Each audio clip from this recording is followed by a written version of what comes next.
Evening. I'm going to call this meeting back to order. Welcome to the council meeting of February 8th, 2016.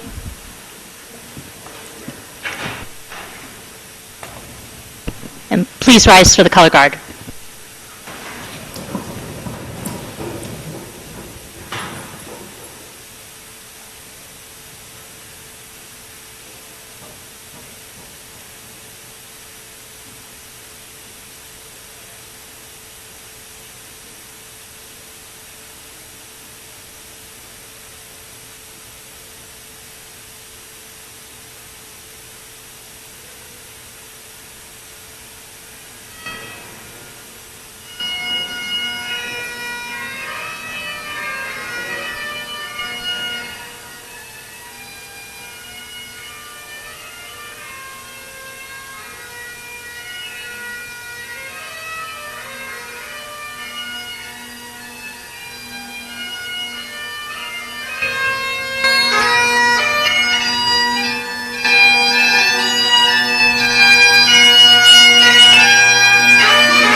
I pledge allegiance to the flag of the United States of America and to the republic for which it stands, one nation, under God, indivisible, with liberty and justice for all. Honor God. Right. Face. Forward. Out.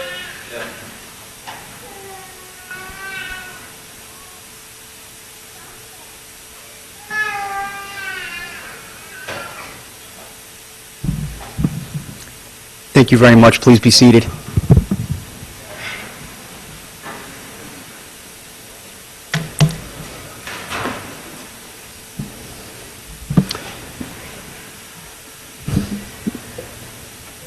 Mayor, members of council, Administrator DeShield, colleagues, family, friends, and distinguished guests, thank you for joining us tonight on this very special occasion. One of the greatest opportunities I'm afforded in my position is the ability to watch our officers as they take the journey that we all call a career. Just a few short months ago, we stood here and welcomed 6 new officers as they embarked on their journeys. Last week, we said farewell to 4 colleagues seated in the back. Gone, never forgotten, who retired after long, distinguished careers.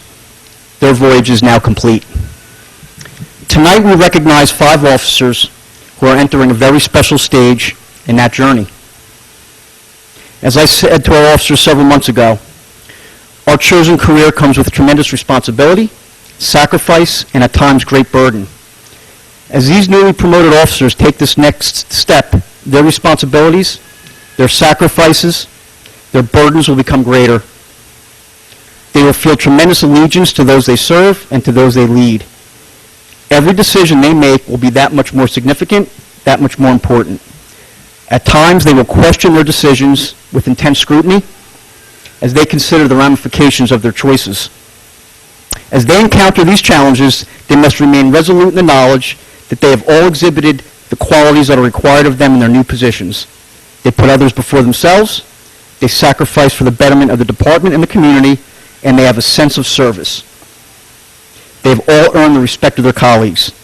I can tell you all that each and every one of these officers are special, dedicated, and caring individuals.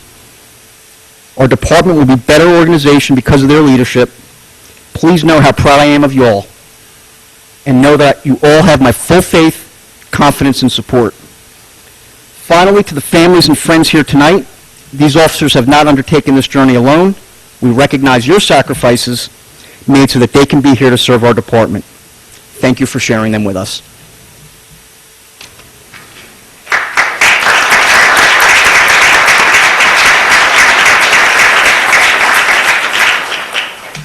Our first promotee, Lieutenant Bucheri.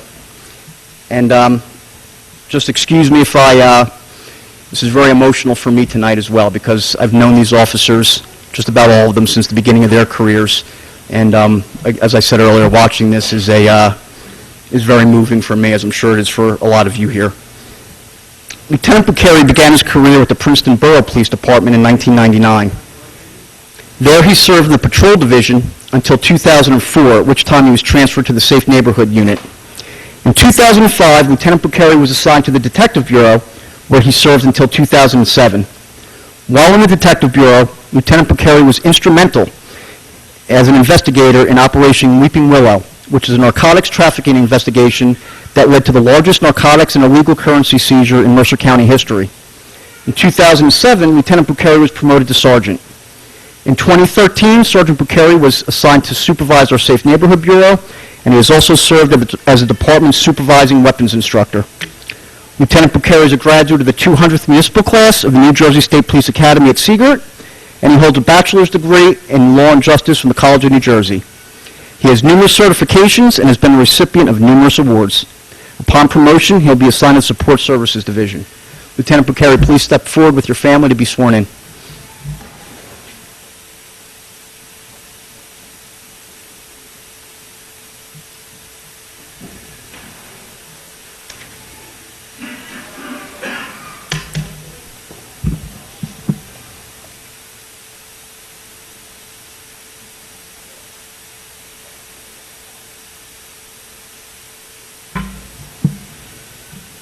Make sure you stand. Maybe I should switch so you're closer to the mic. There you go. Please repeat after me. I will. I, Jonathan Bucheri, I, Jonathan Bucheri, do solemnly swear do solemnly swear that I will support the Constitution of the United States that I will support the Constitution of the United States and the Constitution of the State of New Jersey, and the Constitution of the State of New Jersey, and that I will bear true faith and allegiance and that I will bear true faith and allegiance to the same to the same, and to the governments established in the United States and to the governments established in the United States and in this state and in this state, under the authority of the people. under the authority of the people. I do further solemnly swear I do further solemnly swear that I will faithfully, that I will faithfully, impartially, impartially, and justly and justly perform all the duties of lieutenant perform all the duties of lieutenant according to the best of my ability. according to the best of my ability. So help me God. So help me God. Congratulations. Thank you, Mayor. Nice job. Congratulations.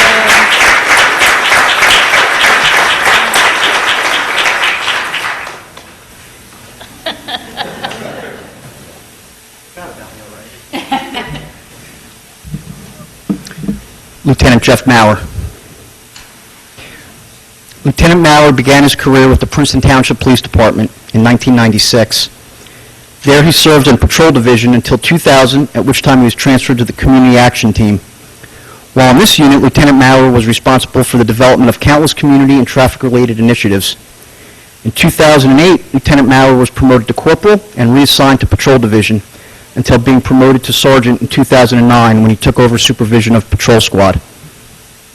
Lieutenant Maurer has also served as a department firearms instructor, a drug recognition expert, a member of the department's serious collision response team, and a department CPR and first aid instructor. Very talented officer. Lieutenant Maurer's extensive training certifications and has been recognized for numerous awards and commendations, including a commendation in 2005 for his work in the arrest of 4 homicide suspects. Lieutenant Maurer is a graduate of the Gloucester County Police Academy. He holds a bachelor's degree in education from Old Dominion University and a master's degree in education from Seton Hall University. Upon promotion, Lieutenant Maurer will be assigned to the Support Services Division. Lieutenant Maurer, please step forward with your family to be sworn in.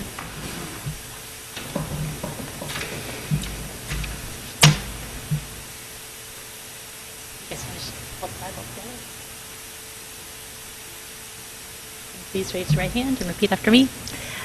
I, Jeffrey Maurer, I, Jeff Maurer, do solemnly swear do solemnly swear that I will support the Constitution of the United that I States will support the Constitution of the United States and the Constitution of the State of New Jersey, and the Constitution of the State of New Jersey, and that I will bear true faith and allegiance to the same and I will bear true faith and allegiance to the same, and to the governments established in the United States and to the governments established in the United States and in this state, and in this state, under the authority of the people. under the authority of the people.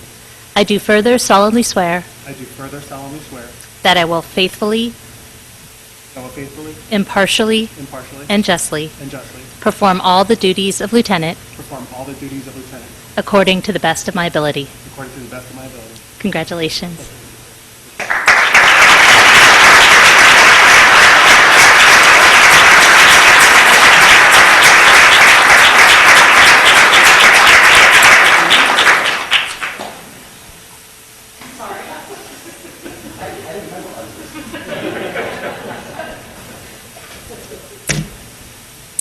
Sergeant Mervyn Arana.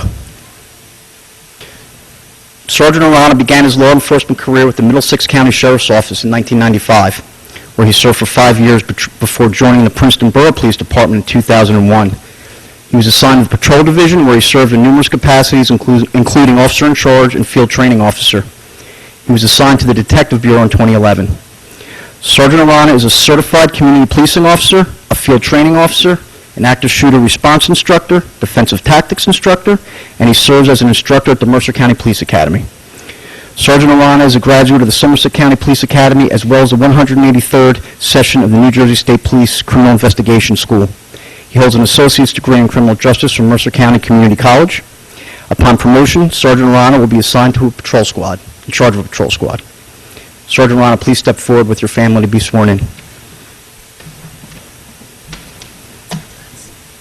thought you were speaking with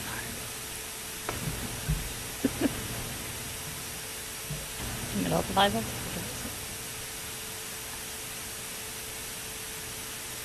Please raise your right hand and repeat after me.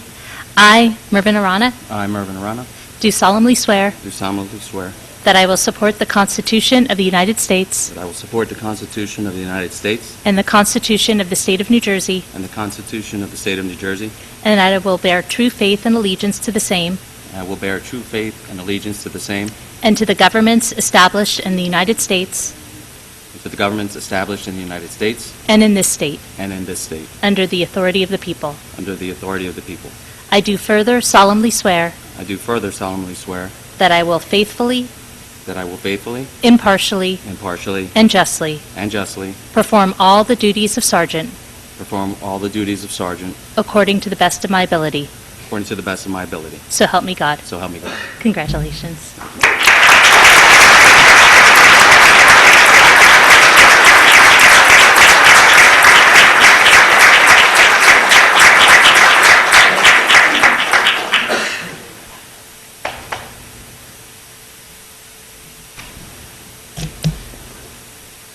Sergeant Matthew Sullivan.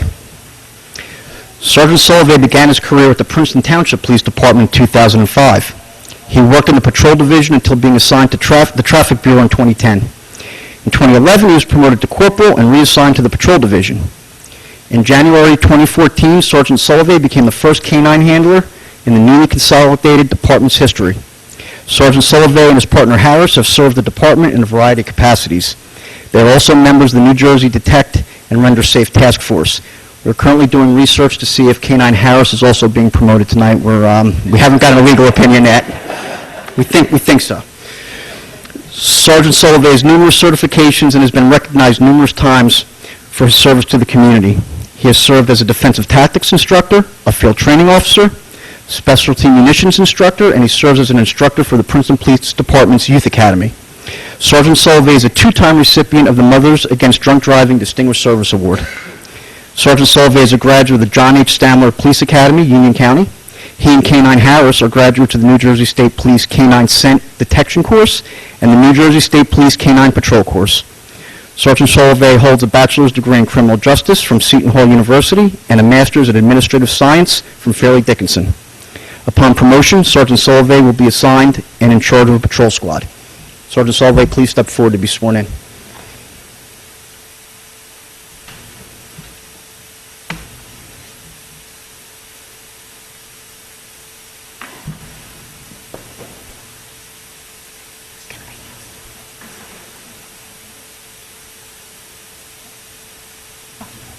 Hold the right. There you go. All right, please raise your right hand and repeat after me. I, Matthew Solovey, I, Matthew Solovey, do solemnly swear do solemnly swear that I will support the Constitution of the United States that I will support the Constitution of the United States and the Constitution of the State of New Jersey, and the Constitution of the State of New Jersey, and that I will bear true faith and allegiance to the same and I will bear true faith and allegiance to the same and to the governments established in the United States and to the governments established in the United States and in this state and in this state under the authority of the people. under the authority of the people.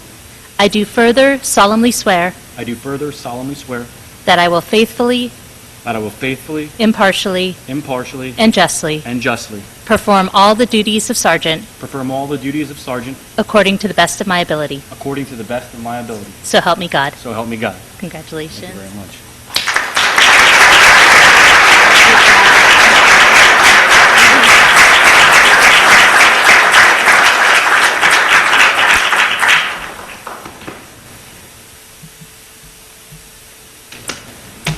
Corporal Ben Gehring.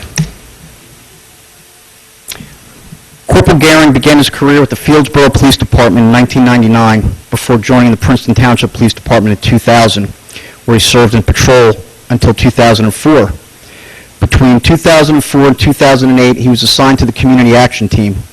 Since 2008, he has served as a detective assigned to the Detective Bureau. Corporal Gehring has served as president of the Princeton Policemen's Benevolent Association for 11 years and as the Central New Jersey Vice President of the East Coast Gang Investigators Association.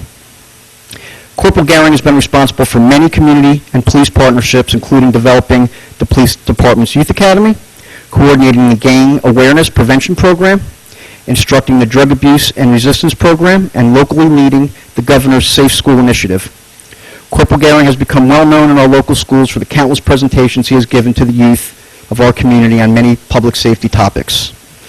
Corporal Gehring serves as a department arson investigator and is one of the department's primary evidence custodians. He has countless investigative accomplishments and certifications and has been recognized for his outstanding service throughout his career. Corporal Gehring is a graduate of the Burlington County Police Academy, and he holds a bachelor's degree from Thomas Edison University. Corporal Gehring, please step forward to be sworn in.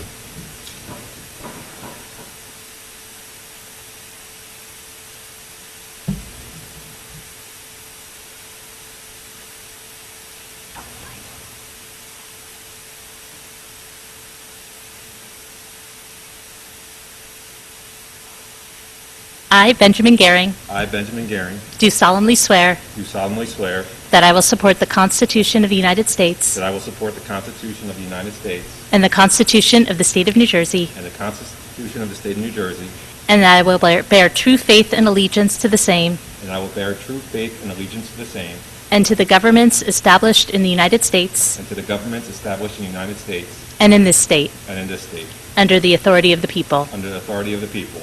I do further solemnly swear I do further solemnly swear that I will faithfully, impartially, and justly that I will faithfully, impartially, and justly perform all the duties of corporal perform all the duties of corporal according to the best of my ability. according to the best of my ability. So help me God. So help me God. Congratulations.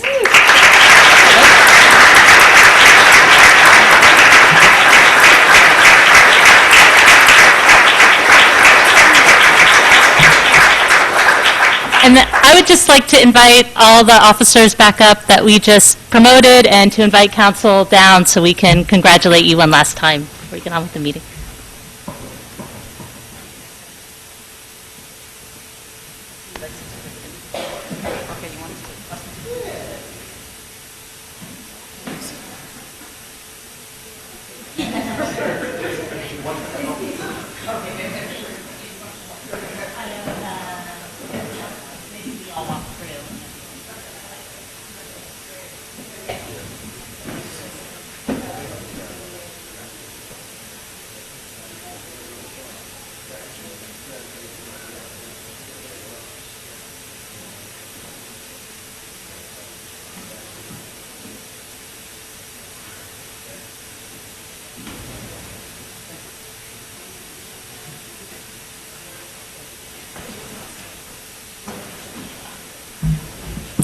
So as a final last word, I just want to, again, thank everybody for coming and let you know that these 5 officers standing in front of me they're as important to us as they are to you.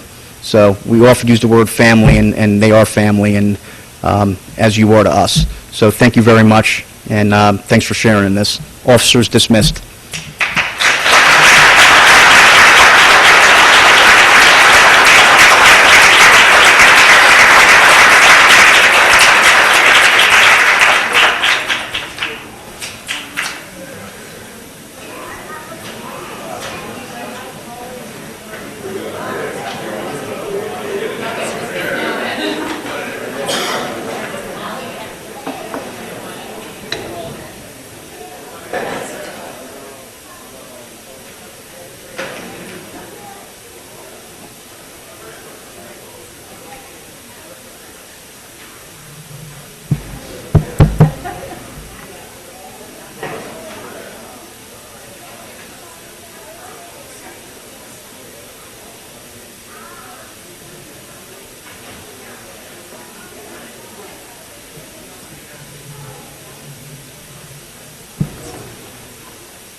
If you're here for the rest of the meeting, you're welcome to come closer instead of being in the back as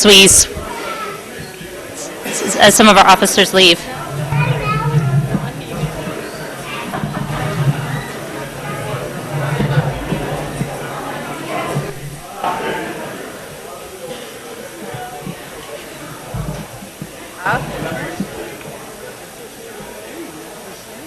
I went away and I came back today at 4:30. Hi, Bob. Fine, thanks. How are you? Again? Bob, a good old friend. We just decided that you cannot leave this year, and not next year either. We'd like to keep you a little longer. Till I'm gone. When I'm down, then you can go. Okay. All right. In the interest of keeping things moving, we're going to move on to announcements, and I'm going to ask Ms. Howard, do you have any announcements this evening? No announcements. Ms. Krummeller? Mr. Miller, any announcements? Close the doors. Would somebody be able to close those doors in the back so it's a little quieter in here? Yeah, thank you. Okay. Get the sergeant. Mr. Liverman, do you have any reports? Or Yes. do you want to? Yeah, let's wait till they... Ms. Butler and Mr. Simon, do you have reports? And then I know, then I don't have to ask you. Well, I have reports. Yeah. I mean, not reports, announcements. Yes. You do have announcement. Yeah. And Patrick, do you have announcements? Okay.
No, I didn't. So it'll be good to... Wow. You want the announcement? Should we move the announcement? Oh, you want I think we should keep moving. Mr. Liverman, do you have any announcements? Yes, we have one announcement that we would like to make on March 2nd at 7 p.m., between 7 and 9 at Princeton High School Auditorium. We'll be having a forum, education forum, in regard to the heroin epidemic. As many of you know, in these days and time, heroin has come into a lot of our friends' homes or family homes and people that we know. So we would like to have a forum where we'll have Michael DeLeon.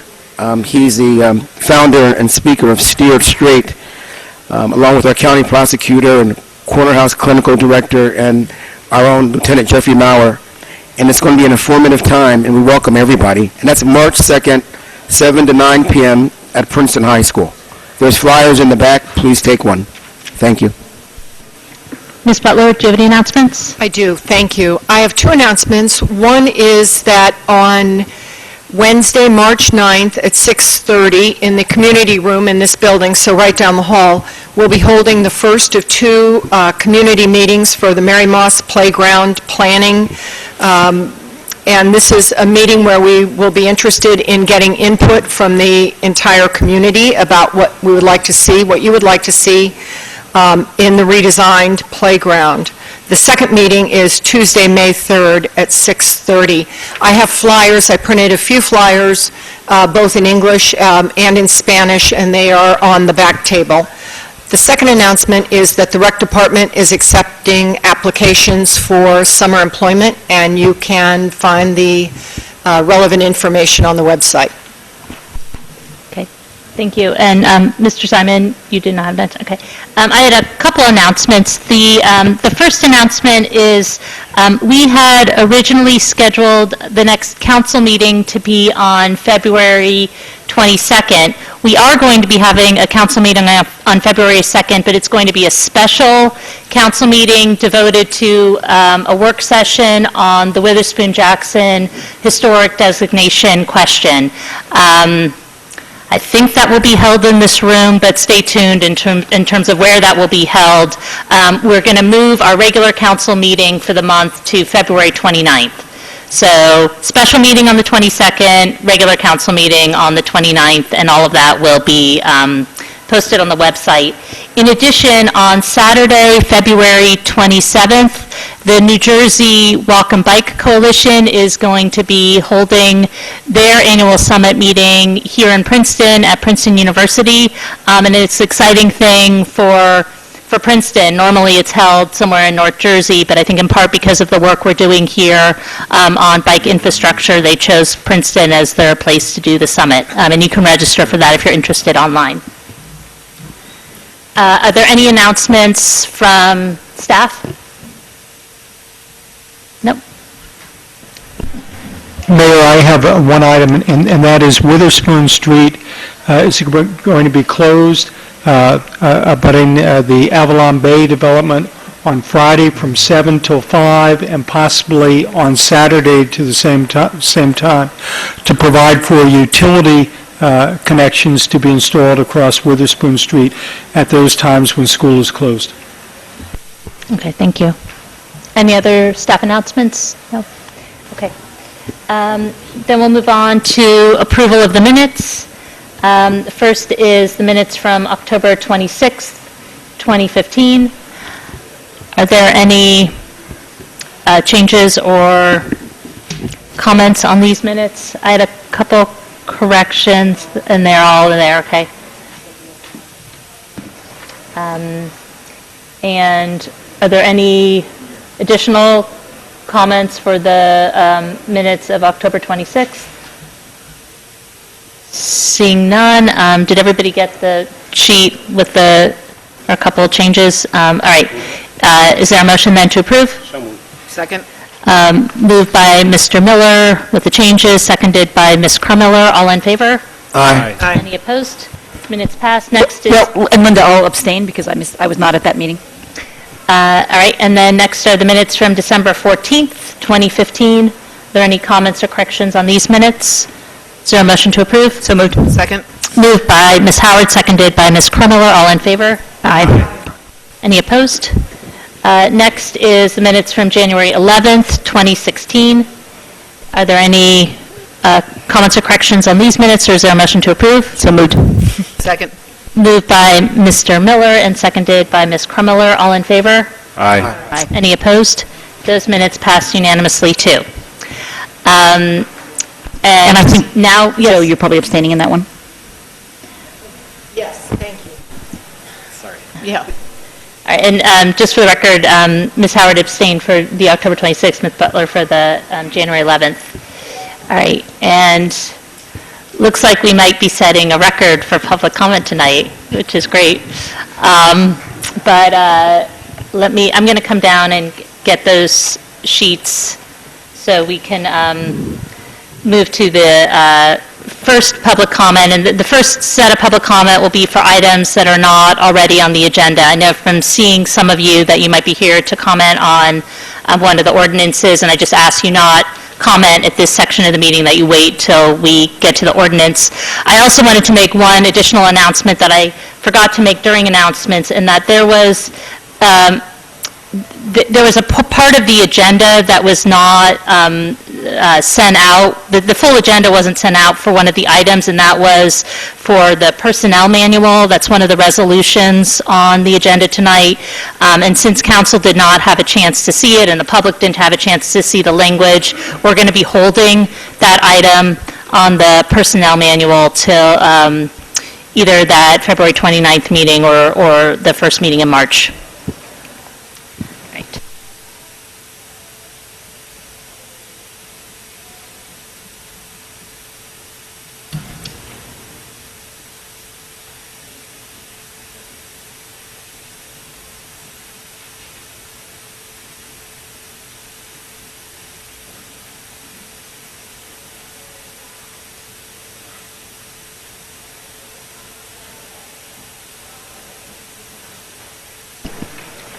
Okay. Okay, so we're going to start with public comment. I'll call up William Hoover, and this goes for everybody for the public comment. There are a lot of people who want to speak tonight if you just look around. So I do ask that in the interest of making sure everybody gets a chance to speak, that you limit your comments to 3 minutes, and if you can say it even more succinctly, we'd be appreciative. Mr. Liverman is going to help with the timing, and go ahead. Yes, you'll get, just so everyone knows, you'll get a 1-minute warning, and then you'll get this that says time. Just so we're all clear tonight. Thank you so much. I'm William Hoover. I live at 98 Westerly Road. I'd like to make 3 comments tonight, but before I do that, I just want to say I could not be prouder of our police department. The first comment I'd like to make is that I came here earlier, about a month ago, and I made some comments concerning what I call this stealth tax against the burglar alarms in houses. And I came up here the 1st of January to pay my stealth tax, and I found out that the whole thing was on hold, that you're going to reconsider it, and I applaud that.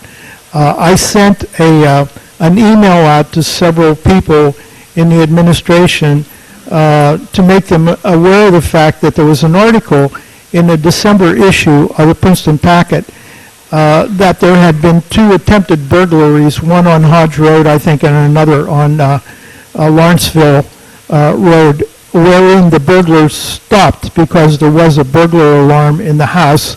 And there was also the comment in the article that the police had said that they highly recommended everybody please turn on your burglar alarms. And for those of you who didn't get my email, I just want to point out that I think it's somewhat ironic that you tax something that the police force says, please have it, turn it on, and it's a benefit to the community. To me, I think taxing a burglar alarm that someone has in their home is like taxing a street stop sign or a red light. The second comment I'd like to make, and this is a heads up, is that, and this I included in my emailed to several people in the administration, is that there's a concept spreading in this country called a granny pod, and you should Google it and take a look at it. But it's basically a concept wherein a structure is dropped in the backyard to provide health care for elderly people or hospice care. I'm neither for it nor against it, but you need to be aware that this is coming. There are 5 states, 2 of them not too far away from us, that have passed state legislation regarding this granny concept, wherein the legislation overrides local zoning ordinances and building codes to allow it. It's just a heads up. Third comment, I'm for the purchase of this land that we're going to talk about tonight. I think that if you are against it, you give up forever the right that we will have that land and do anything but develop it. If you vote for it, at least you allow your children and your grandchildren and your great-grandchildren, if they don't agree with it, to make a difference later on. That's it. Thank you. All right, if you signed and indicated you were here to speak about the land acquisition specifically, I'm just going to skip over your name and then we'll call you when we get to the ordinance. So next is Kip Cherry.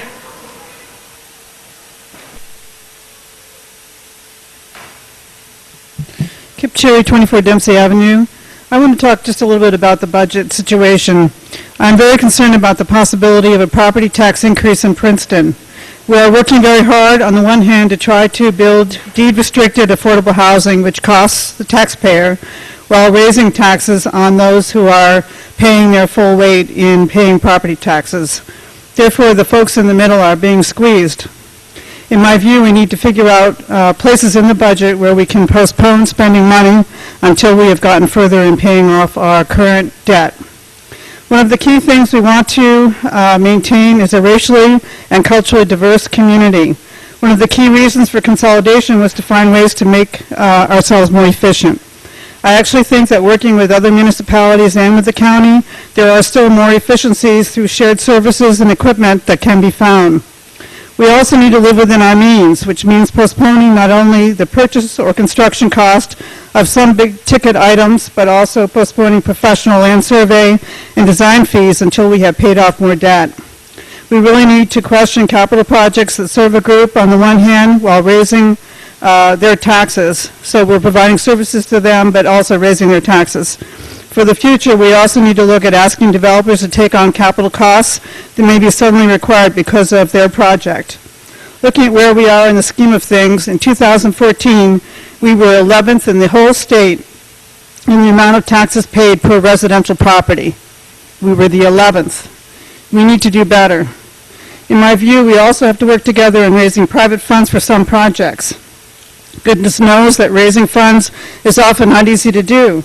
But I feel that if we draw together as a community and create excitement and unreserved commitment for a project, that the funds will be provided by donors.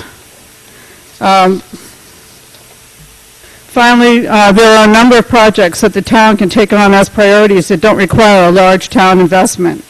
All in all, I feel that it is very important to find ways to live within our means and avoid a tax increase. And I thank you, and I'll be glad to answer any questions.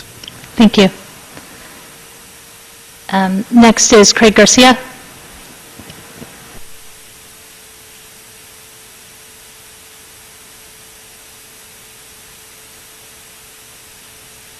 Hi, Craig Garcia from 52 Birch Avenue. So I came here tonight. I've spoken on this issue a lot at council meetings. I'm here to speak about the earned sick days proposed ordinance. I think it's been proposed since April of last year. There's been a lot of discussion about the issue, and I'm here tonight to push for this issue. One thing that we've heard from a lot of members of the business community is that they already offer paid sick days and that there's no need for it in this town. I'm going to translate that bit. Estamos escuchando que de los negocios aquí en Princeton que todo el mundo ya está recibiendo días de enfermedad pagado.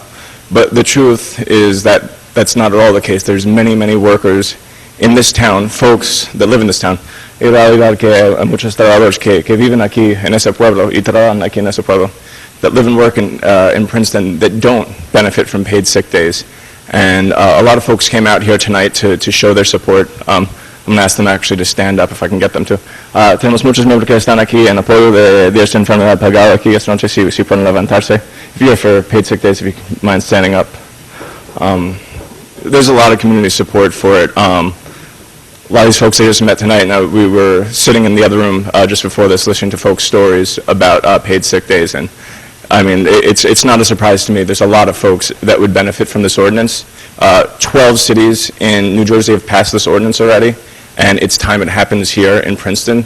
There's no reason. I understand it's a hot topic. It's controversial for businesses. It's not controversial for the community. In towns that have passed it through ballot initiatives, it's passed with 86% support. This is something that will really benefit workers, and we're asking you to move on this ordinance and to make it happen. So I'll leave that because you've heard from me before, but I have a couple other folks that want to speak to. So, gracias. Yo voy a quitar de hablar, pero vamos a tener algunos miembros de la comunidad que van a hablar también. So, thank you. Thank you.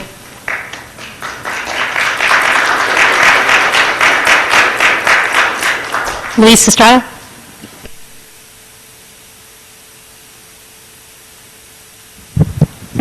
Hello, good evening. My name is Luis Estrada. I'm a Princeton high school student. Some of you might be tired of seeing me already here, but I keep coming back for the same issue every time. Like Craig Garcia said before, I'm here for the same reason he is. I might not have the facts, I might not have the stats, I might not have any of that, but I have the experience. I've been working for the past 3 years in Princeton. I've been working here to support myself and my family, and I know how it feels to come back home and having to work all day and then just having the same routine day after day. I think it's just not fair how some employees don't even get sick days. Some employees don't even get overtime, which is a situation I'm going through. Like I said before, I'm here also to represent all the Hispanic people because I'm here to be the voice of them and to represent how it's important for you guys to look at this issue. I'm not here to demand for you guys to do it now, but just for you to see it and notice how it's getting bigger and bigger every day. Thank you. Thank you.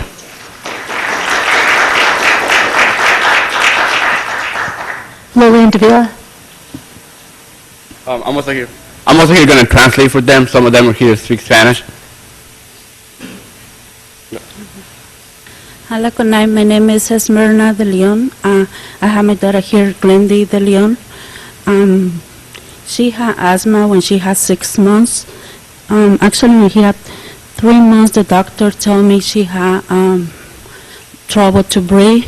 So he gave me the prescription Albuterol, and I always use the machine. I can put it in her nose. So always I had to go to the school, bring medicine and back, and the nurse in the school, Johnson Park, she had the machine. She always helped me a lot, the nurse. So a couple of weeks ago, I had an appointment to the specialist to look my daughter for the asthma. And I asked in my work, I need the day because I had to bring my daughter to the specialist doctor.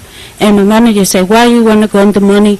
It's not more appointments in the afternoon. I said, I'm cold, and I asked him I need in the morning, actually in the afternoon. But he told me the specialist is only in the morning. So he never believed me. I had to bring my daughter in the morning to the specialist doctor. So he made me, I asked him, I give you the number, go to the doctor, and you can see the appointments. So he called, and him and me and the secretary on the phone, and the secretary told, I had the only appointment, the appointment she needed is in the morning because the specialist is always in the morning, so she had to come in.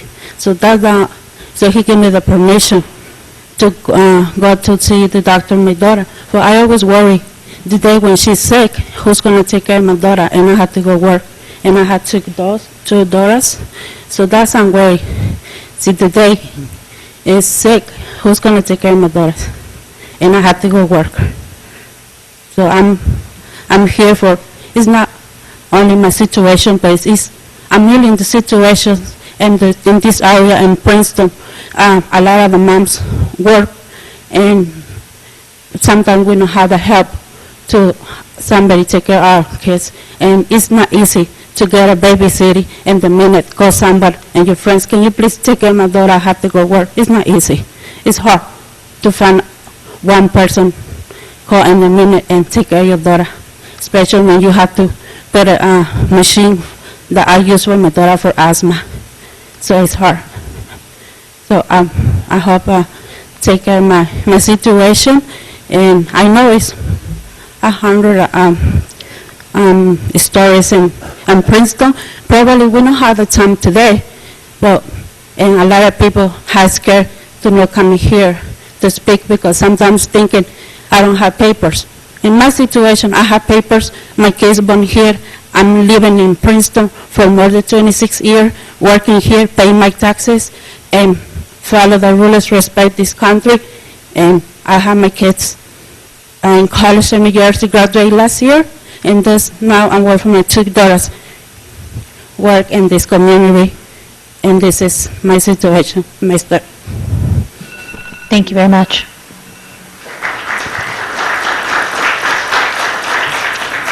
Juan Garcia.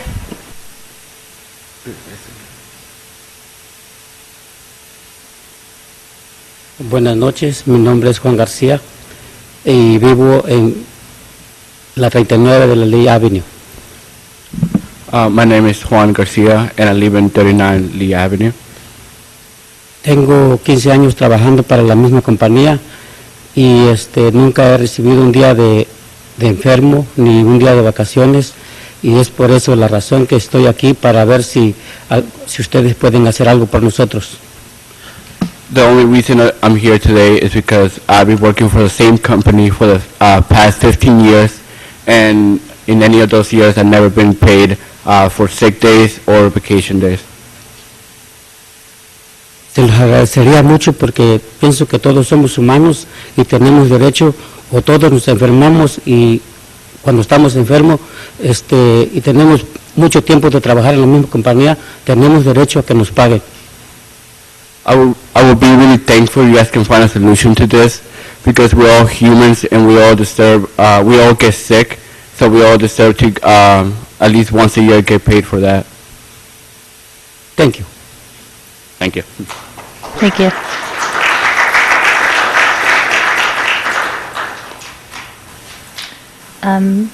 Esmeralda.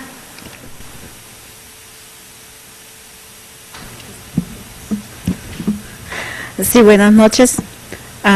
Mi nombre es Lilian Dávila.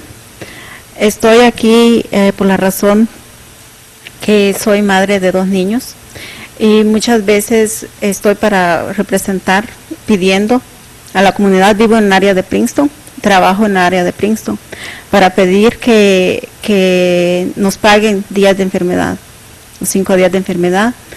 Muchas veces mi niño se enferma o yo me enfermo, entonces soy madre sola con mis hijos, yo tengo que ir a trabajar y es muy difícil para mí si no me pagan los días de enfermedad. Hello, I've been living here in the Princeton community for a long time. I have 2 daughters, and every time they get sick, I never get any help from my job. I never get any help by getting paid by sick days or vacation days.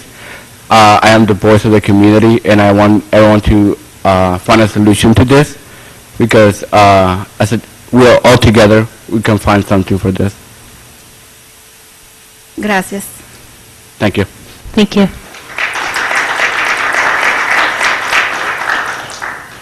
Liz Cohen and then Letitia Fraga. Hi, Liz Cohen, 135 Terhune. I'm a Princeton resident and also representing the Reformed Jewish Voice of New Jersey. This is a state advocacy arm of the Union of Reformed Judaism. We're a coalition member of the New Jersey Time to Care campaign for earned sick leave in New Jersey. And I'm so honored and humbled to join in support after hearing these courageous and hardworking folks here. You know the facts and figures, and you've heard the stories. I support this ordinance as an ethical issue. We have a gaping income income inequality gap in this town, and I know you all care deeply about this issue. Earned sick days is a way to offer a measure of equity and fairness for our most vulnerable workers, and to begin to bridge that gap. We have a moral imperative to not make workers choose between earning enough to pay their bills and taking care of their or their family's health needs. This is also a public health issue, creating a safer and healthier work environment for employees and customers as well. Offering this benefit to municipal employees first is logical and just. It demonstrates feasibility and will act as a role model for the community. I commend you for this approach and appreciate the care that I know each of you bring to acting as fair and ethical employers and decision makers. A word about why the connection with Reformed Jewish Voice of New Jersey. The Union for Reform Judaism has long prioritized workers' well-being on our advocacy agenda. We passed a national resolution in support of paid sick days in 2013, and this past year updated it to include support for paid family leave. We're taught in the Torah, "You shall not abuse a needy and destitute laborer." Through numerous laws and tractates, a foundation is set for fair and timely wages and ethical working conditions. Our tradition also addresses the moral need to ensure our health, prioritizing that over dietary and even liturgical requirements, and that employers do not force sick employees to work. This joining of labor and health concerns is part of my heritage and teaches that all have a shared interest and obligation to secure the wellness of the labor force. I know we don't base civil decisions on religious teachings, but I come to you to share that the Reformed Jewish community of our town and our state unite in supporting the moral mandate underlying this ordinance, and I hope you'll pass it without further ado. Thank you. Leticia Fraga. Good evening, Leticia Fraga, 15 Houghton Road, and I am here to speak in favor of the earned sick leave proposed ordinance. What I want to say is that no one should be forced to make terrible choice between their family's health and their job. But for over 5,000 people here in Princeton, getting fired is as easy as they or their children catching the flu. Through my work with various nonprofit organizations, I have come to know many of the families whose lives this impacts, many of the families that are here today. And actually there was a time, quite a long time ago, but still very fresh in my mind, when I was a single mom, working a job that did not provide benefits, and I had to make some of those same tough choices. And I'm very keenly aware that this is a choice that many parents now actually have to make. What I also want to say is, would like to end with, is that the Princeton Council should pass a strong earned sick time ordinance that ensures that all working people can care for themselves or their families when illness strikes. Thank you. Thank you. All right. Everybody else who signed this list was to sign, indicated they wanted to speak on the Princeton Ridge. No. All right. So I was going to say, if you want to speak and you haven't signed the list, or you want to speak on something other than something that's on the agenda, please come and line up behind the microphone. Madam Mayor, members of Township, Daniel Harris, 28 Dodds Lane. I also support sick pay, absolutely, and what I have to say is only a clarification. I sent it to you earlier, so I will try and abbreviate this one. I'd like to make a clarification about the report submitted by the Wise Preservation Planning Group about the Witherspoon-Jackson neighborhood as a potential historic district. Mr. Simon, I may be mistaken, and please correct me if I am, but I thought that at the last meeting of the HPC on January 11th, you said to Julie Capizzoli and/or Elizabeth Kim that some members of Princeton Council were concerned about the report or perturbed or perhaps had expected something different. I frankly did not hear exactly what you said. I thought I heard you say something to the effect that some Princeton Council members expected the report to offer different options for Princeton Council to consider. The actual report for request for proposal, copied herewith, which you have, indicates that the HPC asked the selected consultant to, quote, advise if a potential historic district is recommended, Section B, quote, scope of work. The HPC RFP then asked that if the consultant did indeed recommend the designation of historic district, the consultant should then proceed in the firm's report to respond to the requests made in sections 7 and 8, which indeed the WISE Preservation Planning Group did, since it did also, as you know, recommend the legal creation of the Witherspoon-Jackson neighborhood as an historic district. Mr. Wise and Mr. Hinshaw wrote of the amazing story of the neighborhood. I wish only to be absolutely clear that the RFP never asked in any way for the selected consultant to indicate alternative paths towards preservation or commemoration. And I want to make one further point which you didn't get. Yes, thank you, Mr. Lieberman. I understand that the working session on February 22nd will not include a presentation by the HPC, but I am assuming and checking with you now that both Ms. Capizzoli and Ms. Kim will, of course, be permitted to speak. Oh, of course. No, it's not. The work session on February 22nd probably will include a presentation from the HPC. What it's not going to include is a repeat of the presentation by the WISE group, because Understood. almost everybody from council Understood. already was there, and that was it was a truly amazing presentation. Fine. But we also recognize that we want to hear from the public, Right, so right, if we have another long presentation, there'll be less time for our discussion. So That's your time. yeah. Thank you. Is there anybody else who'd like to speak on any items that are not already on the agenda who hasn't already spoken? Okay, I am going to close public comment, and we'll move on to reports. Is Julie Capizzoli here? Oh, there you are. Hidden in plain sight. Thank you, Mayor. Hello, Council.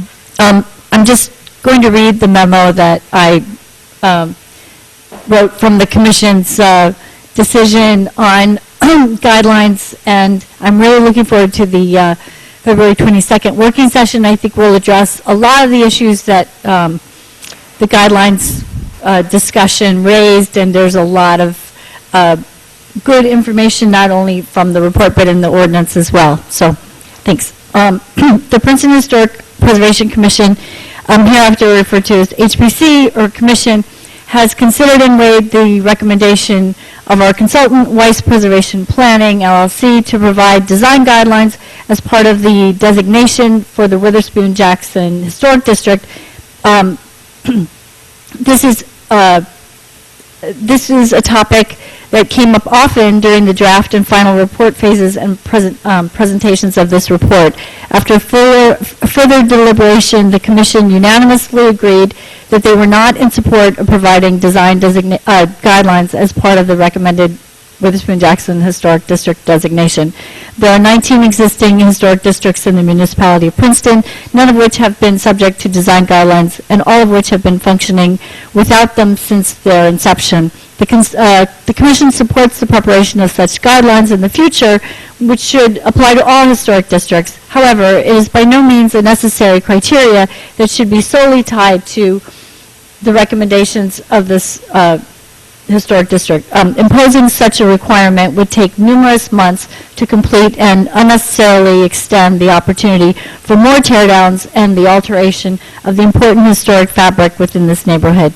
Therefore, we strongly encourage the Princeton Council to proceed with the consideration of the historic designation for the Witherspoon-Jackson neighborhood as recommended by the HPC.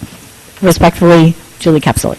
Thank you. Okay, thanks. And this is just a report at this time. I know we're going to have time on the meeting of the 22nd to discuss further if anybody has any comments or anything. I mean, I don't think the HPC meets before the 22nd. Do you? No, but we just met today, actually. Right. But we will be prepared, and we have the list of questions, and we are ready and willing to discuss and answer all. So, Okay. thank you. Okay, thank you. And then I'd like to turn to Ms. Howard. Do you have any reports? I do. I have several. The first, though, I think I want to confirm that we're going to be hearing from Mark DeShield and Chief Sutter about the police stop of a motorist that's gotten a lot of attention. Okay, so that we'll get to that later, and I think we'll have comments. But I have a couple other things. In the interim, first, I do want to thank so many people who came out, who we don't see often at meetings, to speak about earned sick leave, and it means a lot to hear from you. So thank you. I don't want to let that moment go. Thank you. Quickly, Human Services Commission, I want to comment. We put out a press release today commenting on there was ICE activity, Immigrations and Customs Enforcement, last week in Princeton. What we had feared, we had known nationally this was happening and had heard rumors that it was happening elsewhere in New Jersey, but it had not yet come to Princeton, and unfortunately it did. Late last week there was a raid on Wiggins Street, and several men were detained. And so Human Services Commission, and so much credit to those folks for jumping in, have updated all the material they've been making available to the public. And last night, Officer Narvez, and Nick, I want to thank you for making it available for him to go, went with Bill Wakefield to St. Paul's to the Spanish language mass. And there were over 200 people in the audience, and they handed out information on informing people of what your rights are if there is an ICE activity, and how to prepare your family and how to prepare yourself for that activity. So we know that this is now happening in Princeton, and I know from at Human Services we heard fear spreading through the community about what this means and how it may tear apart families. So it just, wanted to express how unfortunate we think that is. The mayor of Trenton recently expressed concern about activity in Trenton, and I know this body has expressed that concern, but wanted people to know that Human Services has been active and continues to reach out in the community and to be a source of help for people who are dealing with this. Unfortunately, a lot of not so positive updates tonight on the health side. I wanted to comment that our Department of Health is very on top and proactive on Zika virus, because we are unfortunately expecting that this may become an issue in New Jersey, and our health officer is meeting with county mosquito control folks later this month to plan surveillance protocols for when we get to warmer weather and when we may have issues with our own mosquitoes. But even if the mosquitoes are not here, it may be transmitted in other methods. So wanted folks to know that our department is very focused. We're discussing it at the Department of Health, at the Board of Health, and there are materials that have been posted on our website that link to CDC material. So if anybody's planning any travel, especially anyone who is pregnant or may be pregnant, should be following up on CDC protocols. And the final is on lead in the water. I think all of us have been shocked by what's happened in Flint, Michigan, and so it's caused us to reflect on what might happen here in town. And the good news is that the situation is different here in New Jersey. American Water provides the water, and Bob knows this very well, provides the water municipally. It's not managed by the town like it was in Flint, but what we've done is we've posted on the main website the water quality report from American Water. The most recent water quality report is posted on our main website, and that's something that the Department of Health monitors, and folks should know that all children are tested for lead levels, assuming they see a healthcare provider at young ages, and if they have elevated lead levels, that is reported to the local health department, who investigates. And over the last couple of years, we have not had any elevated lead levels in Princeton, but previous years we have.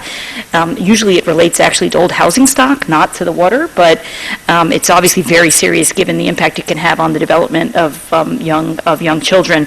And so our health department is also aware and has experience with doing investigations and intervening, especially when it has to do with substandard housing. So I think the lessons from both Zika and lead in the water are that we need to be vigilant, and we have a great Department of Health and will continue to do so. Thank you. Thank you. Ms. Krumiller? Yeah, I have two reports. The first is from the Traffic and Transportation Committee met today, and we would like the new resolution that we passed to be made into an ordinance. I was going to ask our lawyer to do that, and everyone's pretty gung-ho about the new configuration of the committee. So, and then we need to make appointments as well, right?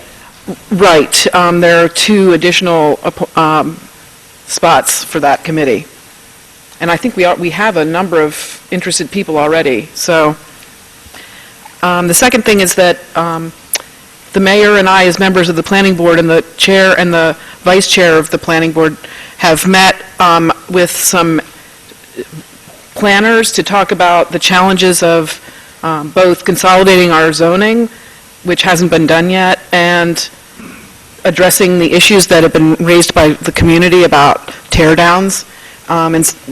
We've gotten some we're getting some proposals from those planners, and we might be bringing them to the council, or bring one or two, or I'm not sure what the process will be. We've been working together with Lee Solo, too, our planner. Right, Lee Solo also was there, sorry, Lee. He was really organized that effort. As a result of concern about tear downs and the loss of shade trees in the community, the Shade Tree Commission has been working on a revision to the shade tree ordinance, and the expectation is that sometime early this spring, a revised and strengthened shade tree ordinance will be brought before the subcommittee of council that's concerned with code revision, and then after review to council. Second thing I'd like to mention is that whenever solar energy comes up in discussion in our community, the question is always asked, why is there no solar array plant on the top deck of our municipal garage? And for the longest time, working with our staff, and potential bidders, we've had difficulty finding a bidder who could think of a way to get the necessary equipment up to the top deck. We finally have, and my expectation is that, again, working with staff, within the next 3 or 4 meetings, we will come back to council and ask for funding to proceed with a multi-step procurement leading to a go, no-go decision on whether we go out for bids for a private sector development of solar on the top deck of the garage.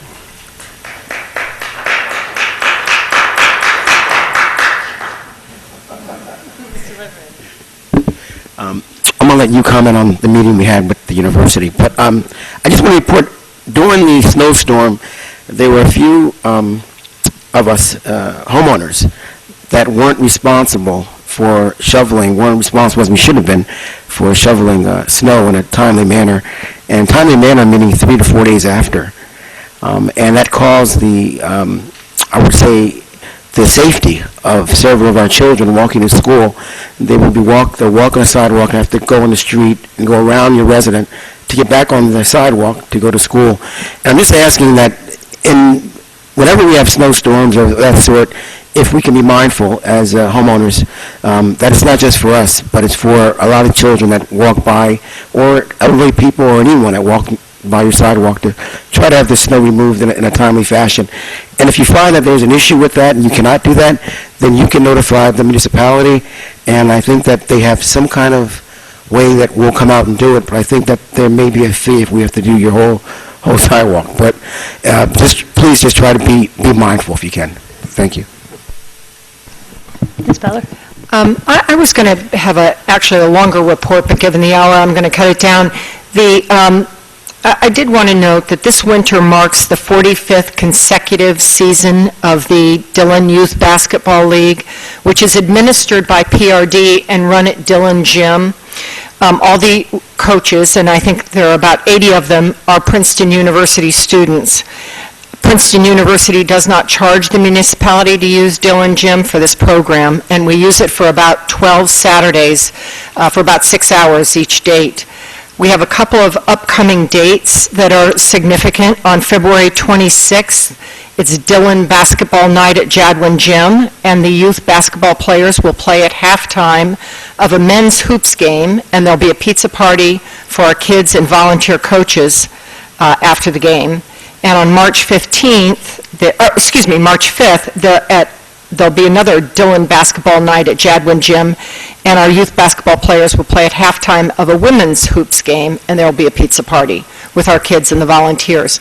So I just want to make note of this nice collaboration with the university on the 45th anniversary. Okay, Mr. Simon? One report today, just briefly looking at the minutes and some of the discussion in the HPC, aside from the Witherspoon Jackson neighborhood, which we're going to talk about plenty in 2 weeks. The HPC is considering, is reviewing a number of sites for local historic designation.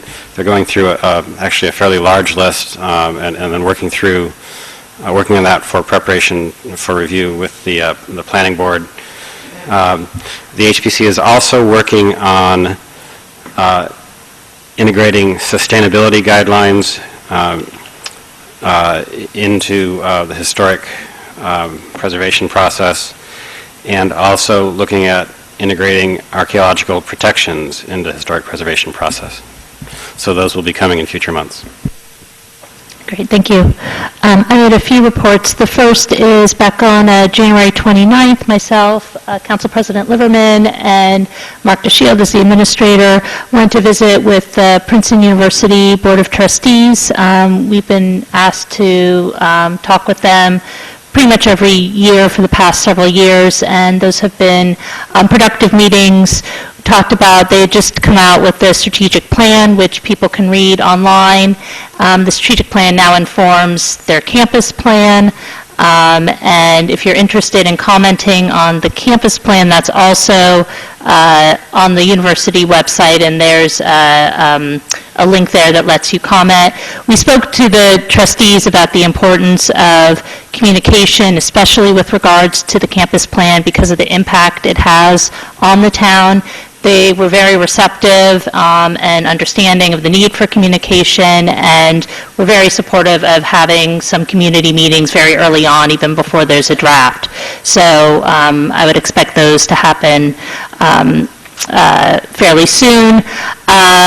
We spoke with them about some of the financial pressures that the town has, some of the just systematic, there are quite a few new trustees there that hadn't been there in previous years, so just describing the benefits of the university, how those tend to be international, national, regional, but oftentimes the costs are borne locally. And we felt like we actually really got through to quite a few of them who maybe came from different states where the sales tax structure was different.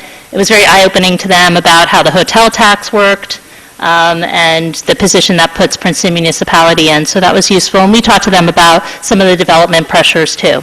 So all in all, I think it was a productive meeting, and I felt like they had a better understanding of the town.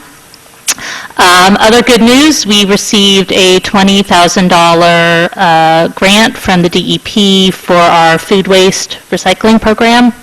And if you are not a part of the curbside compost program, you can still sign up for that.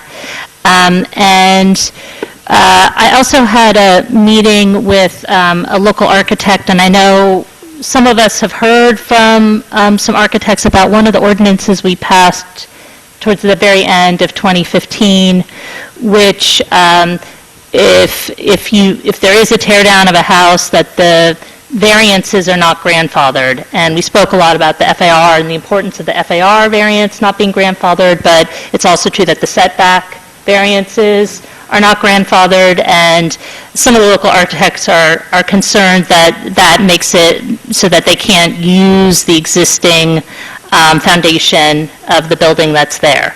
And so I think it's still pretty early, but it might be something we want to keep our eyes and ears open for, and we can see if it's something that we do want to revisit. And so I would just say to council, if we want to refer this to ZARC at some point, we can. And finally, there's an age-friendly community task force meeting with the Senior Resource Center, and that they're developing an age-friendly plan for the town. That is proceeding. They just finished a needs survey, and that should be an exciting project. And Mr. Miller has been involved in that as well.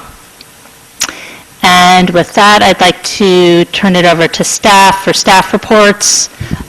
Chief Sutter, do you want to start us off?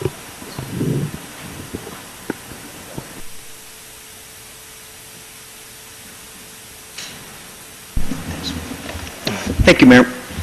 I'm here tonight on a very specific issue that most are familiar with. I'm not really here, I want to put the general fact pattern out, but I want to be very open and honest about the actions we're taking, my stance and our stance on this, and to start that public dialogue that's so important in these issues. So just for the record, the incident that I'm referring to, and I also want to be sensitive, by the way, to the person involved in this and to the sensitivity of the issue, so I'm not going to really use names. I'm just going to generally describe the incident and state some actions that we're taking. There was a incident over the weekend in which a person was stopped for a traffic violation in Princeton, obviously, and was subsequently found to have active what we call traffic warrants for the person's arrest. These specific warrants were generated, which is common practice, at least in the state of New Jersey, for unpaid traffic tickets, in this case parking tickets. What I've received, again, the facts are, those are the general facts. There was a motor vehicle stop and there was an arrest made. What I've received are a lot of concerns that really amount to what I look at as a much broader issue, and not so much just constrained to this specific incident, though this specific incident highlights it. And the issue that I see at hand is that the reason for the arrest and how the arrest transpires. In my brief review, it appears, and I say this again at where I am today, that state law and protocols were followed, but we're taking actions to ensure that. What I've learned today through my conversations is, regardless of the appropriateness of the action as it pertains to law and policy, there's a perception that it's improper, and that's the problem. It's a real perception.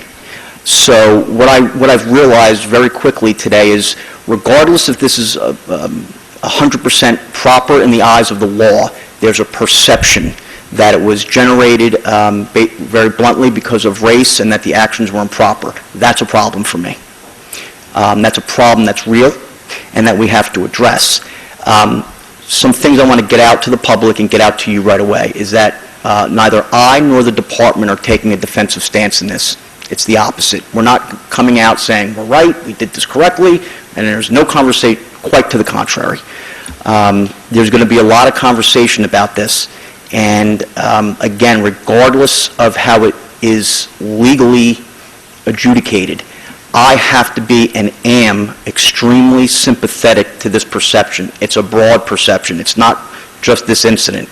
And I thought we were doing a very good job in our community trying to address these perceptions, but we need to be better. And the stance that I'm taking is that we're going to get better. No matter what, again, no matter what the facts of this incident are, we're going to listen to these perceptions, perspectives, and we're going to get better. So what have I done today to address this? The very first thing we did is do a cursory review of the incident, and we quickly learned, when I say we, Administrator DeShield and I had lengthy conversations about it today. There was much to do about proper actions. And very quickly I learned that I'm going to say it, there's a mistrust of law enforcement. And in some, in our country, in various venues of our country, however you want to portray it, and it's real.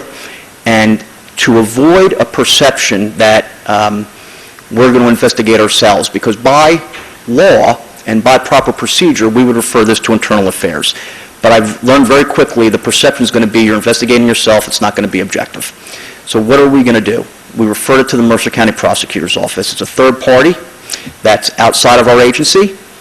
I've spoken with them. They agree with my idea on this, and they agreed to take it, and they've taken it very, very seriously. I've had lengthy conversations with them today.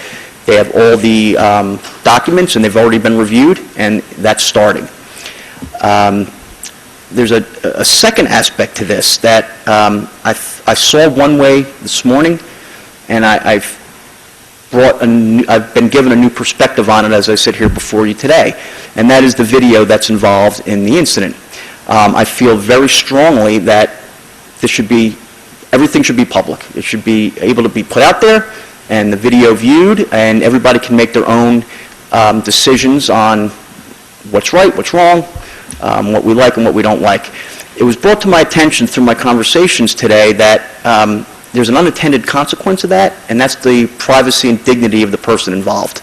And I really didn't maybe fully contemplate that. So what I want to do and what I am doing is I'm going to have a conversation, we will have, or the prosecutor's office will have a conversation with the person involved. The last thing I want to do is bring more pressure, scrutiny, whatever you want to say, to the person that's involved in this. And so I want to do this in a sensitive way. My first reaction was I want to just put everything out and make it, have this public, because that's the best thing for our community, I think, and for these type of incidents. But we're going to, that's still my intention. I just want to make sure that we're sensitive to that one portion. I think that's very important. I don't want to make a matter worse on this person or create more of a ill feeling towards law enforcement and the department. I did one other thing that I'll just advise you of. Again, in dealing with this and thinking about this and contemplating this, to repeat myself, I realize that regardless of the fact pattern, we need to come up with a plan to address these perceptions. Obviously, we haven't been effective enough. So this afternoon, I did contact some of my colleagues at Human Services on the Human Services Commission, and I want to meet, that's the first group I thought of to get perspective and honest critique about how non-law enforcement members of our community really feel about this. I want to provide the facts, and to the best of their ability, that's the first group I thought of to give me and our department some type of perspective, because I could sit here, or anybody could sit before you and tell you that an investigation was done and it was found proper. It's not going to change. That's a good thing if things are done by the law and by policy, but it will not change perception, and I'm already cognizant of that. So the first step is to have a thorough investigation and to make sure that everything was done by policy. That's the first thing that will be done by the prosecutor. The second thing that I've asked and that will be done is our policies will be reviewed. Our policies are based on national best practices and standards, but we always do that in an investigation. We say, okay, well, if the person followed policy, is the policy correct? So we'll view that. We'll review that. And then the third step of that process, as I see it, is that there's going to have to be a lot of introspection on the part of myself and the police department, and a lot of conversation in the community and open dialogue that, again, cannot be defensive from our part. And I assure you that from my part it will not be. I'm completely open to criticism, critique, and I'm trying to be. I am empathetic and sympathetic to this. We've seen things go on around the country. We've tried to learn from them here locally. And hopefully, from this incident, we get better as a department, we get better dialogue, and we get better as a community.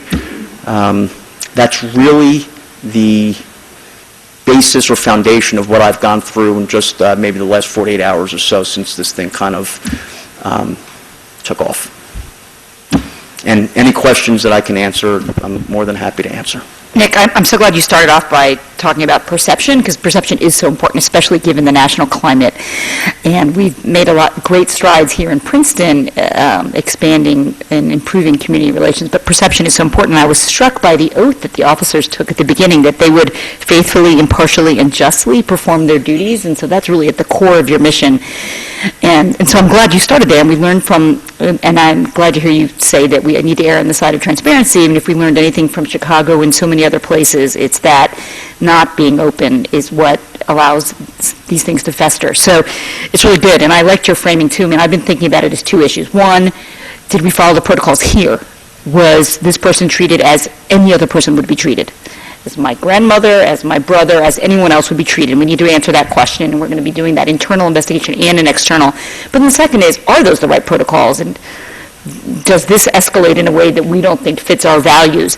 And my sense already from some of us looking at it is that those protocols are outside of our control, and some of those have to do with state law issues. And so then I think we need to recommit to revisiting those issues. And do we have a state law structure that escalates things in a way that aren't consistent with our values, and do we need to investigate? So I think it really is the two-part analysis of looking at, does every person in town, regardless of who they are, where they live, what they do, get treated the same? And then the second question is, but is that the way we want to treat people? And I think you're starting us on that right path. I think that's part of that conversation is what's in the department's control. I think that's part of that broader conversation that the department needs to be a part of, but maybe can't control it, but can generate conversation on it and spur an open dialogue about it. Well, and the timing, I'm looking at several members of the Human Services Commission who are in the audience and are very interested in these issues, and we've been talking about one of our priorities for this year is the Civil Rights Commission. And we've talked about, I'm looking at Letitia and Tommy, and we've talked about proactive building communities and bridges, and so I think this is a wonderful partnership, and I would be certain they would welcome this. I hope that you're shaking your head, yeah.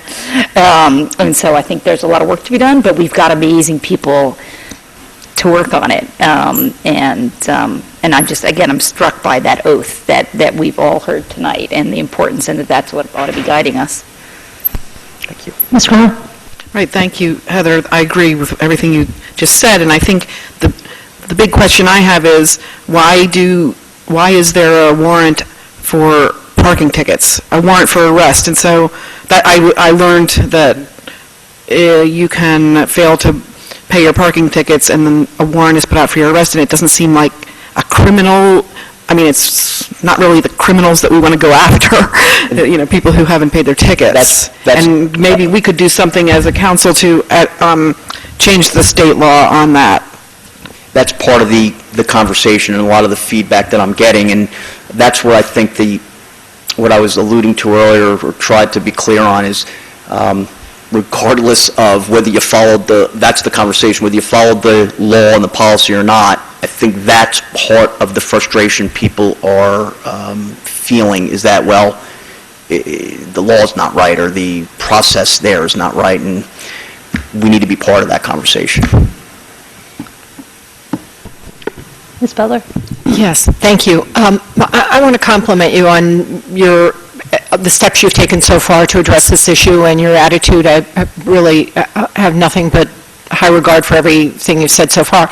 I'm a little bit confused, though. We get a police blotter, every week or whatever, and they're filled with arrests for outstanding warrants that I assume are similar to this exact same situation, and we've asked about those arrests, and you've said we're required that if you make a stop and there are warrants for the arrest of someone, that you have to go through this process. So I don't quite understand why this is different than all of those. I mean, are police blotters full of them every week?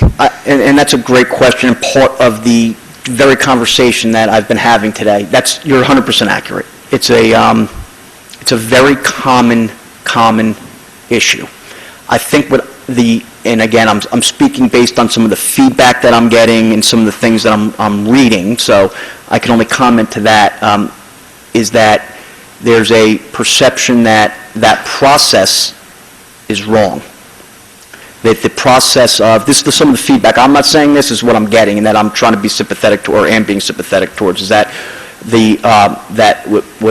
Councilperson Crumiller just said, that process of how the warrants are issued, which is outside the police department's control, it's adjudicated in court, is improper in some way or not equitable in some way. And then the second thing, quite frankly, that I'm getting that makes this maybe different, to answer your question, is that there's a perception and a feeling that this particular incident was racially motivated. And that's as clear as I can put it. And so there's two parts to this, and we have to investigate that, obviously, that very serious allegation. But to your point, this is a routine type of issue that happens probably, and I say this from the hip, thousands of times around the state of New Jersey in any given, really week, maybe, so that's kind of where I'm at, and what I'm trying to work through is the things that we can control, to look at ourselves and say, are we doing okay? Are we doing the right thing? And then be part of the conversation and sympathetic to the larger issue that we can't control from a police department perspective, which is the issuance of warrants. But you're 100% correct in what you stated. It is a very common occurrence. Right, and if we were to judge by some of the names, one might guess that they're people of color stopped all the time. In these I same wouldn't be warrants. able to, I guess, comment directly to that, but that's one of the things that the governing body has been asking of us, and we've been receptive to, is the publishing of that data. So you're getting that. And that's very indicative of, it's 100% accurate of who's being stopped and the racial and gender and ethnicity breakdowns in that report.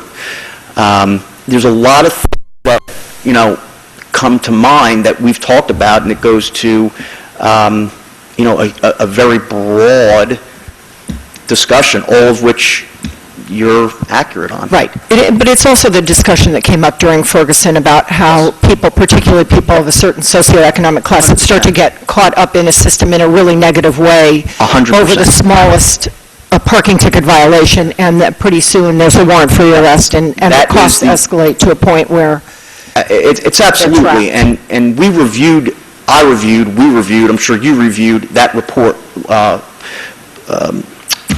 Mr. DeShield and I discussed this report months ago, and we're cognizant of it and saw that. And it's something that I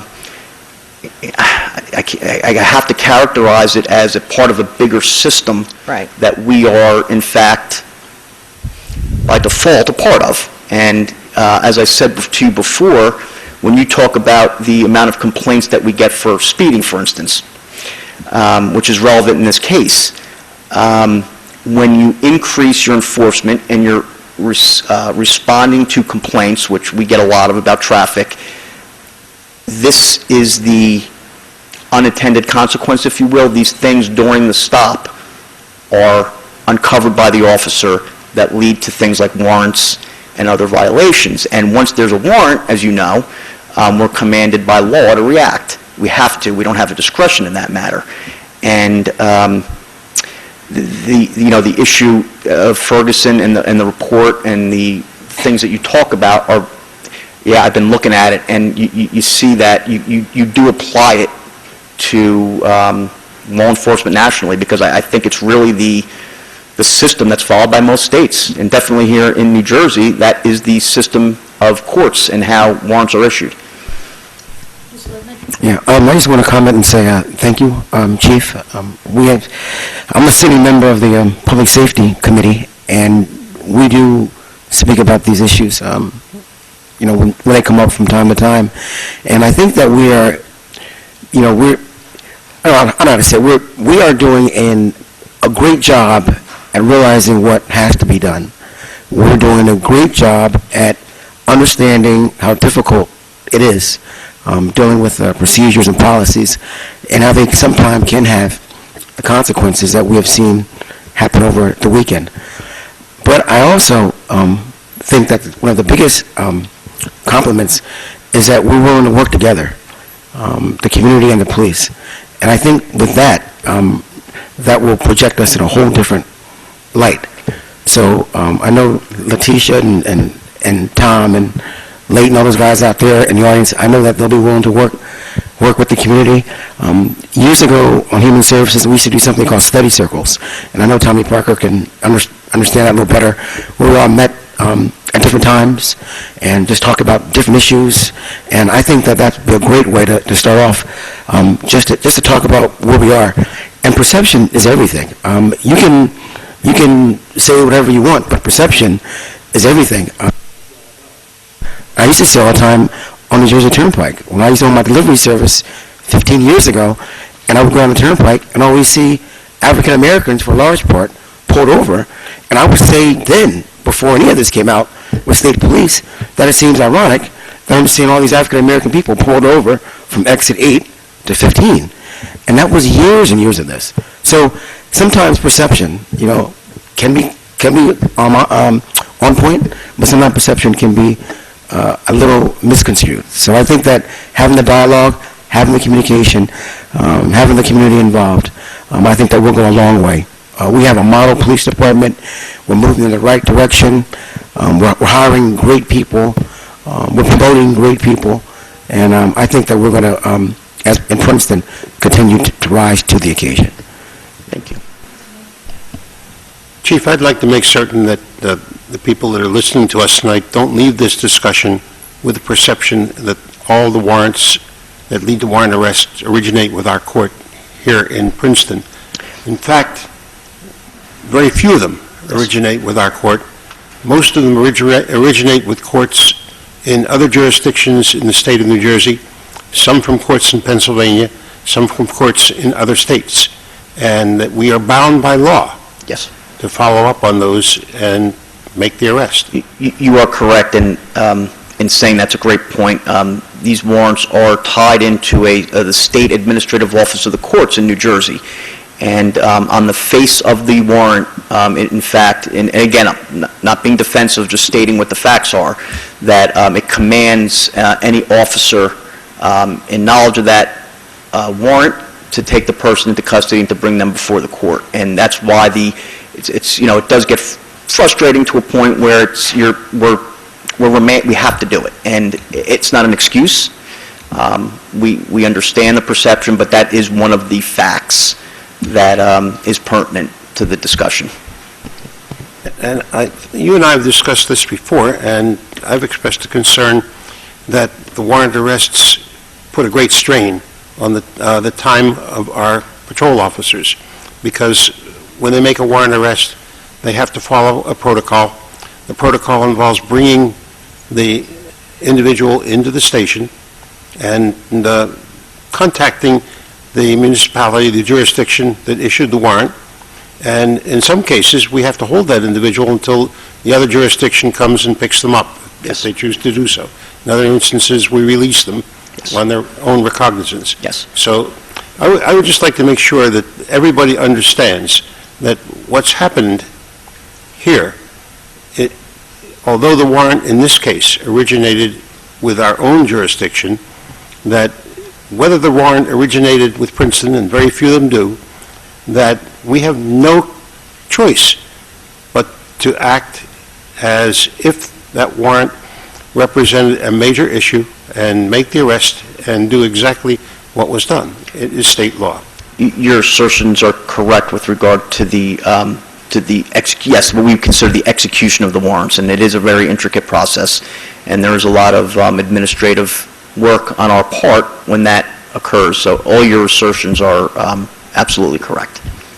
I also wanted to thank you for your approach and your introspection and your efforts to be proactive in addressing this. And I know Public Safety has offered to take a look, especially at the warrant piece of this, especially if there can be changes to state law that would make the whole system make a whole lot more sense.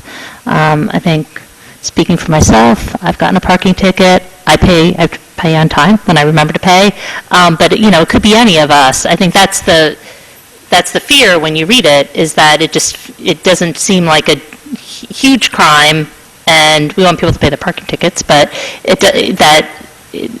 that the response does not seem to match the offense, and I think that's underlying the concern we have. And if we can take a look at state law, and Princeton can maybe hopefully use this incident to make improvements and make the system better for everybody. So I know Public Safety is going to take a look. I think at some point we are going to want to sit down with our state representatives and talk through some possible solutions. But I would recommend Public Safety take a look and bring those recommendations back to council. So thank you. Mr. Simon? This looks like, frankly, a no-win situation, and I'm actually struggling to see how it could be handled better, both from the police side and also from the participant side. The first report said that the person had a parking adjudication incident, in other words, an outstanding ticket they didn't pay, but also they have suspended license. Am I recalling that correctly? And did that turn out to hold up as a factual? Yes, and if I can explain the process, I guess, that's part of the, again, the judicial process of failure, what we call failure to appear, not to use jargon, but not appearing in court or paying a fine. That first step of that process in New Jersey is that your driving privileges in the state are suspended. That's step one. And I've confirmed this with the court today to make sure that my understanding was still correct.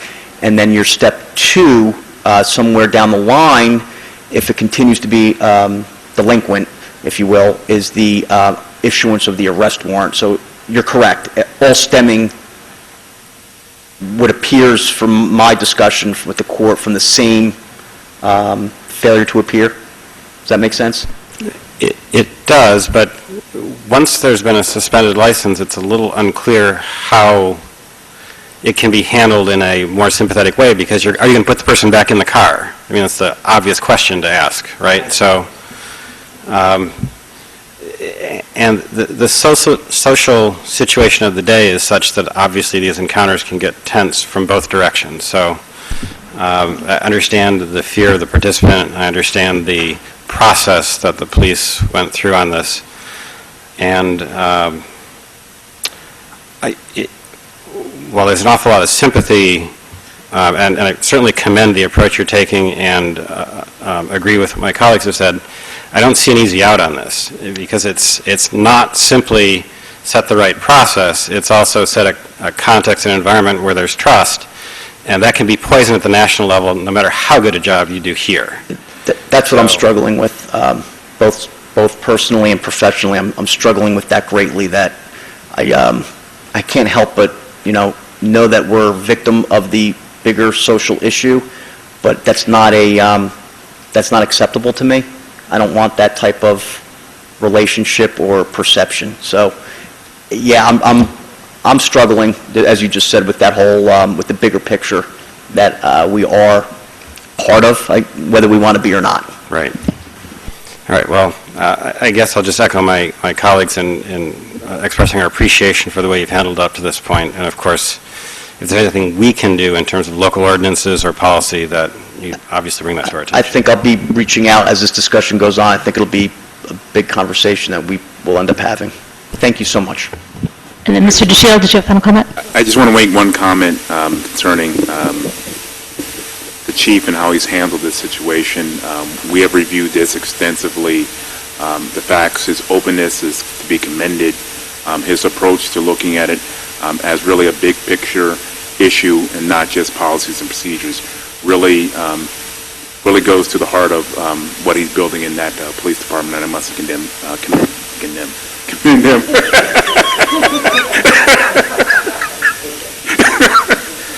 for his actions. Thank you very much. Are there any other staff reports? Mr. Kaiser? Thank you, Madam Mayor. I have three quick items to report on, and Deanna Stockton has a couple items to report on as well. One is this past week, Deanna Stockton and I met with PSC&G. There were complaints regarding low levels of lighting and a number of crosswalks in the community, including Wiggins, Hamilton Avenue, Valley Road, University Place, Alexander and Boutonneau. And as a result, we surveyed the lighting, and we've authorized PSC&G to upgrade lighting in those various locations on an as-needed basis. Secondly, we've been contacted by Transco, and we received a $56,000 donation from Transco for trees that were offered to neighbors, but neighbors declined them. Transco was under no obligation to make this donation, but they made this donation in the amount of $56,000 that will go into the municipality's Shade Tree Trust Fund. Thirdly, Mayor Lempert, Administrator DeShiel, Deanna Stockton, myself met with Acting Commissioner Hammer of the Department of Transportation last week to discuss the need for a traffic signal for emergency services purposes here at the intersection of Valley Road and 206, and also the need to improve the operation of the traffic signal at 206 and Cherry Hill Road. The commissioner and the staff have pledged to work with us. We're looking to receive additional information, and then we'll be back in touch. But it was a very positive meeting where they want to work with the town to address our concerns. I have just an update on the bicycle master plan study. We have 2 public meetings upcoming in February. The first meeting is on February 10th at 9:30 a.m. The master plan subcommittee of the planning board will be meeting and reviewing the vision and goals as well as the existing conditions analysis put together by Parsons Brinkerhoff, our consultant. And then the second public meeting regarding the same subjects is on February 23rd at 1:30 p.m., and that meeting will be with the Study Advisory Committee. They will also have an opportunity to review the vision and goals as well as the existing conditions analysis.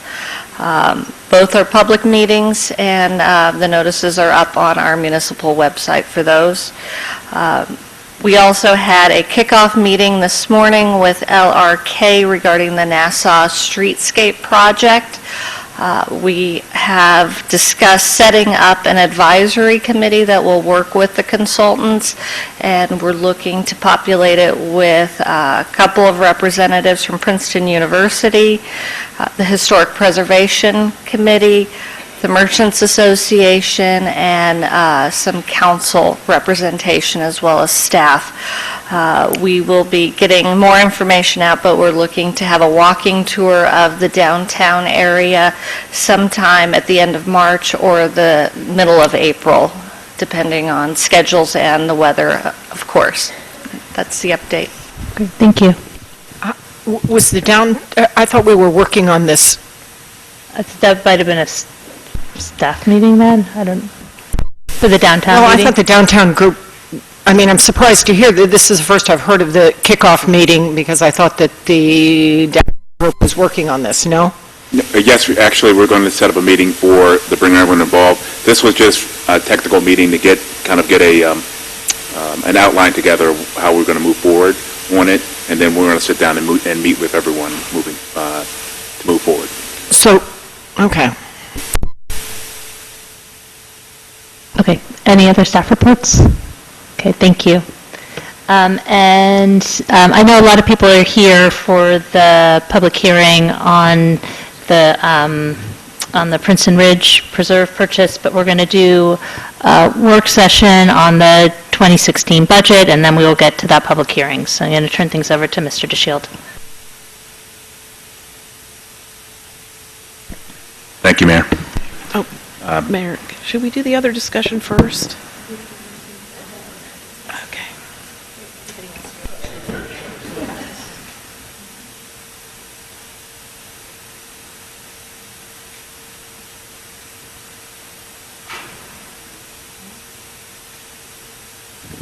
First thing I want to do is, and really what we're going to do this evening is really take a kind of 1,000-foot level review of both where we are with the Capitol. This is really just to give you an overview of currently where we are in terms of the budget process. What you have before you is the 6-year capital plan, as you see above. The section above gives you all of the requests made for within the 6-year plan by department. In 2016, all of the initial requests come to about $21 million, $21.8 million in request. We made some initial cuts at those, and they're outlined. If you look at the bottom section of the report, you'll see one, we've got about $3 million in grants that will reduce that amount. Can you zoom that a little more? Sure.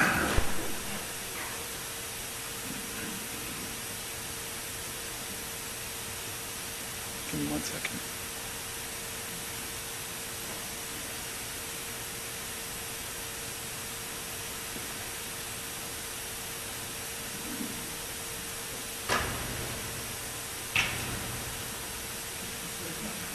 Didn't work. Hold on.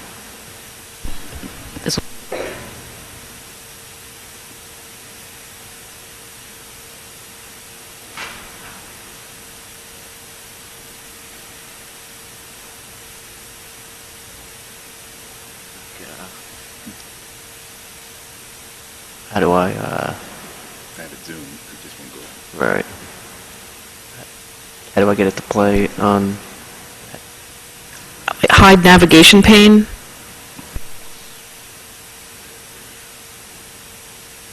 Here we go. Thank you. Good, or is stuff cut off? What I'll do is I'll move it along so that everyone can see.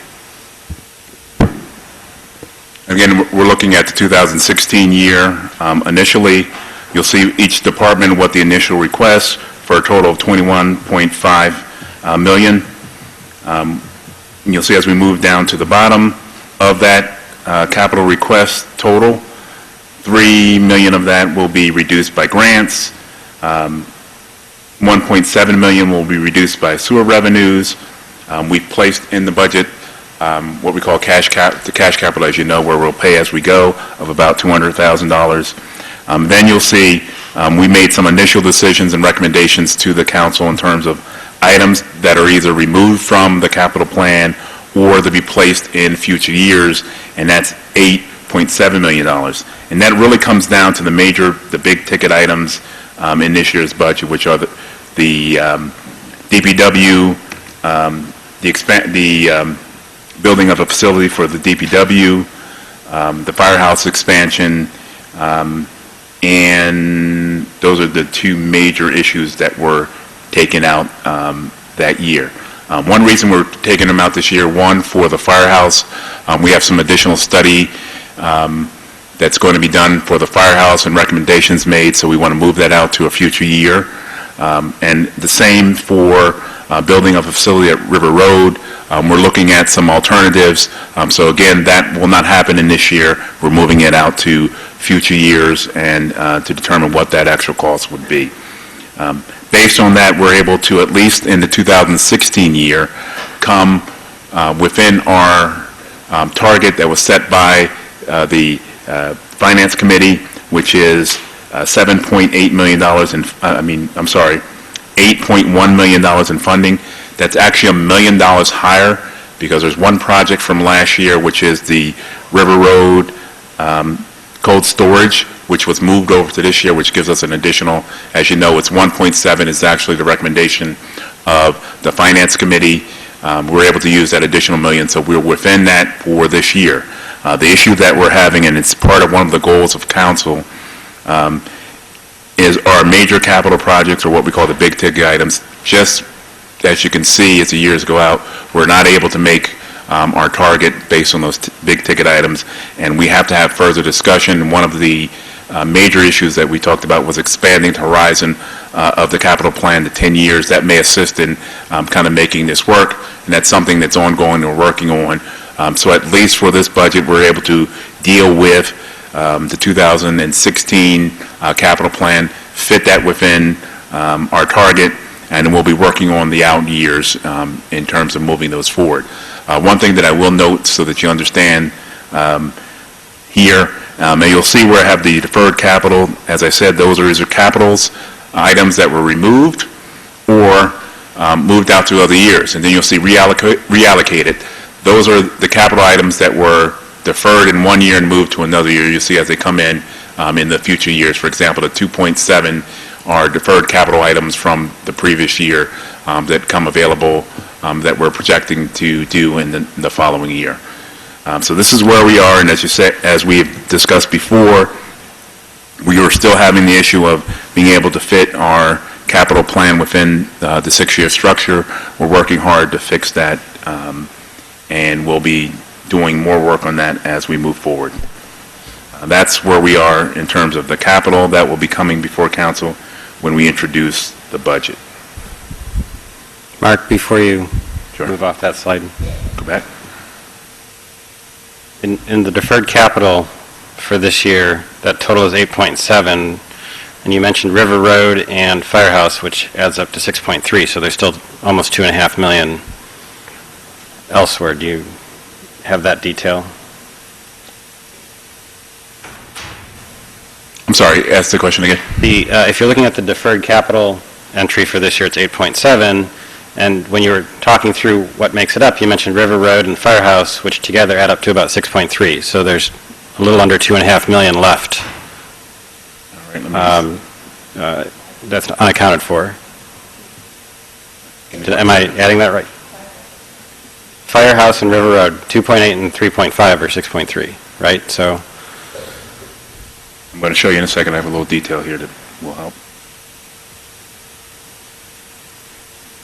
If you look on this slide here, it gives you a better idea by department what are the deferred projects by individual department. You'll see it's the River Road project, the Firehouse expansion, and then the detail. I will be sending out a spreadsheet that will give you very detailed of which items were deferred each year and where they're reallocated. You should be getting that by the end of the week, and it'll give you all this detail that'll show you where those went. And that's the second page of the document that you have.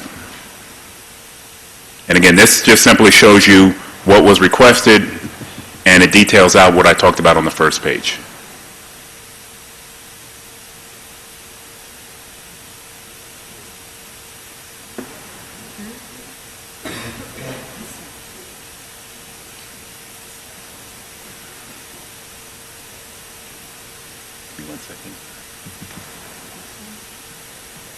Next thing I want to talk about is the municipal budget and where we are in terms of the municipal budget. Again, we're still in the stage of preparing the budget. We prepared a draft budget. We're still working with the numbers, so I know there's been some numbers out there where we are in the budget. Those are not ready for council at this point. We're still working through those. We believe they will change significantly from the numbers that you've seen. We're really now working with mostly the requests from the departments. And as this is trying to cycle through, I'll just go through what you see here. What are the pressures on the budgets this year? The major pressures are the pension, particularly the police and fire. That's up about $159,000. Health insurance, as usual, is up $244,000. That's a major driver. One of the things, and again, it goes back to the priorities that we'll be looking at this year, is to explore marketing our health insurance program to see if we can reduce our health insurance costs. Won't happen in this year's budget, but we're looking towards the 2017 budget because the process will take that long to go through that process. The next issue you'll see is the payment of bonds. That's up $240,000. Then our capital improvement fund is up $100,000. And again, I'm having problems with... Yeah, do Control-Alt-Delete. Task manager. All the, I didn't mean that. This is the one that you want? You didn't do task manager.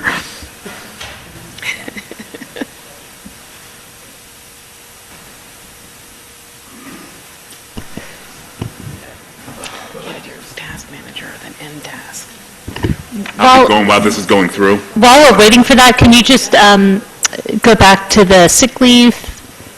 I think you skipped over that one, and that was a fairly large number, and I thought it was a smaller number when we had the presentation, so. The accumulated sick leave, it's for two purposes. One would be we have recent retirements for police officers. We're also anticipating some other retirements within the organization, so that's accumulation of all those retirements in terms of the payouts. That's a one-time expense. You'll see it in this budget, at least that high, for that purpose. Okay, so this is totally separate from the earned sick leave change in the personnel manual. Right, this is the payout for retirement benefits. And we're no longer doing that, right? We stopped that as a policy. Right, but it's also vacation. But it's accrued. And vacation. I know that's the name of the line, but it also is for any vacation times, isn't it? Just sick. No. The line is called sick leave accumulation, but it's for vacation payout.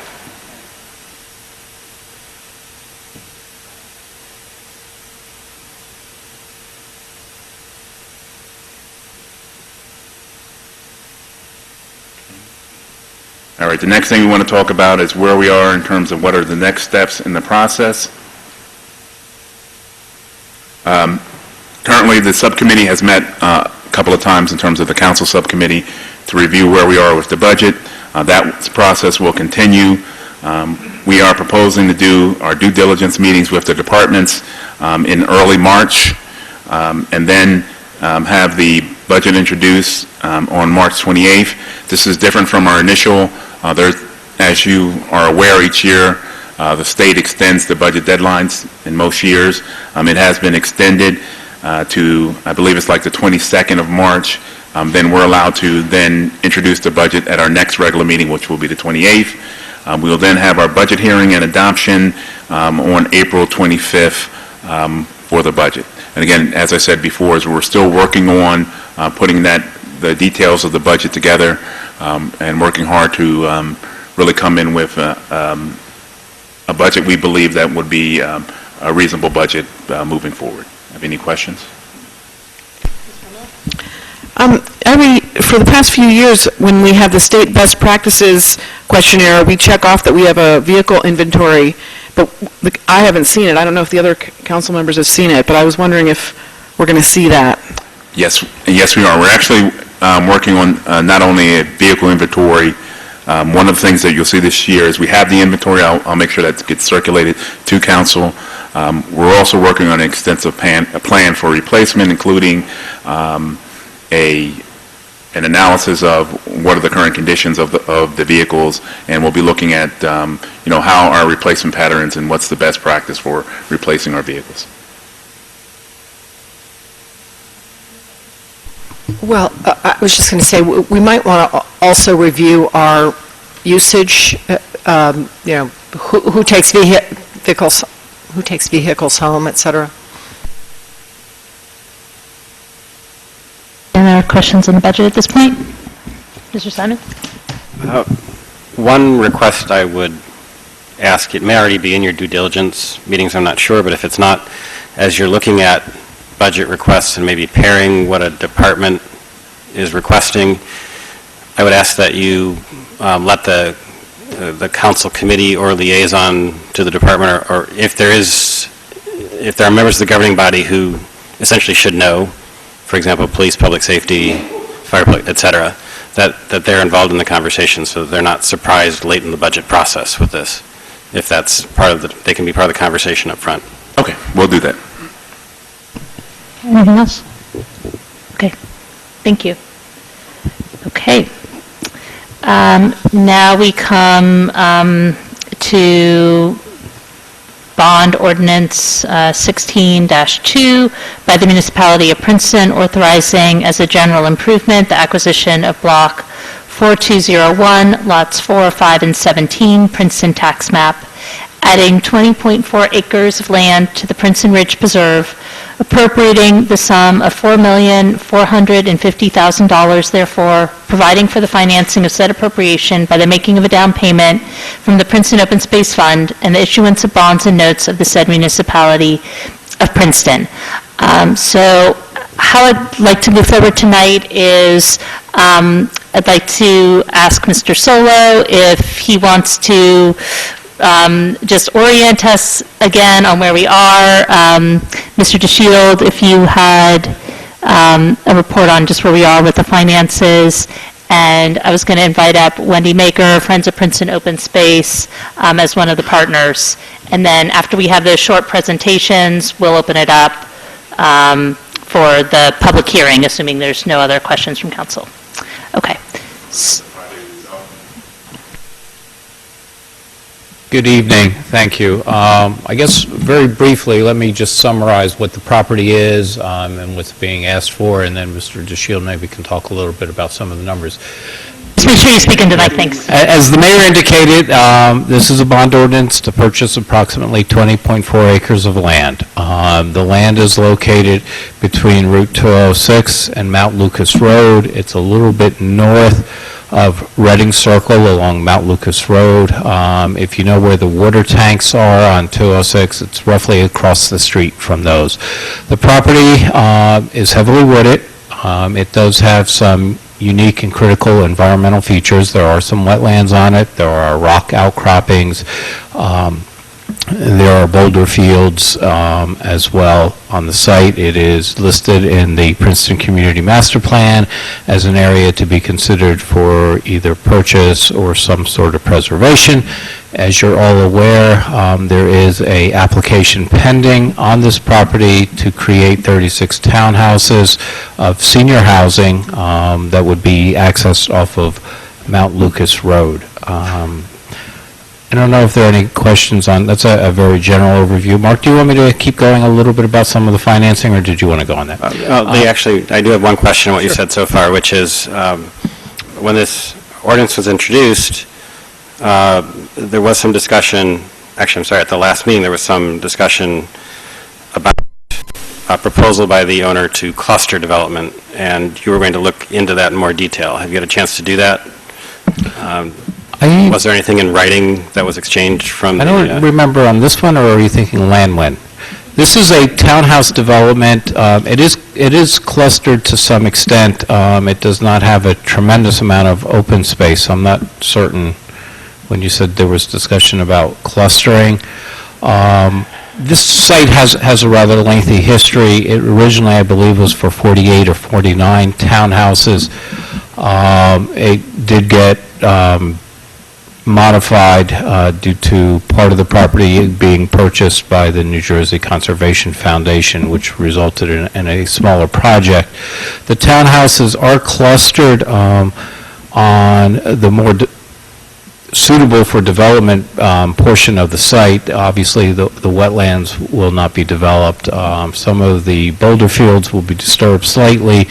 Some of them, that area will be preserved, but that the development itself is fairly clustered. We did not directly talk with the developer about tightening up that cluster. It's fairly tight. You would have to undertake major zoning changes, I think, to tighten up that cluster in terms of setbacks from structures. As I recall, they're mostly 3 and 4 units in any one building. I don't know, Mr. Simon, if that answered your question or not.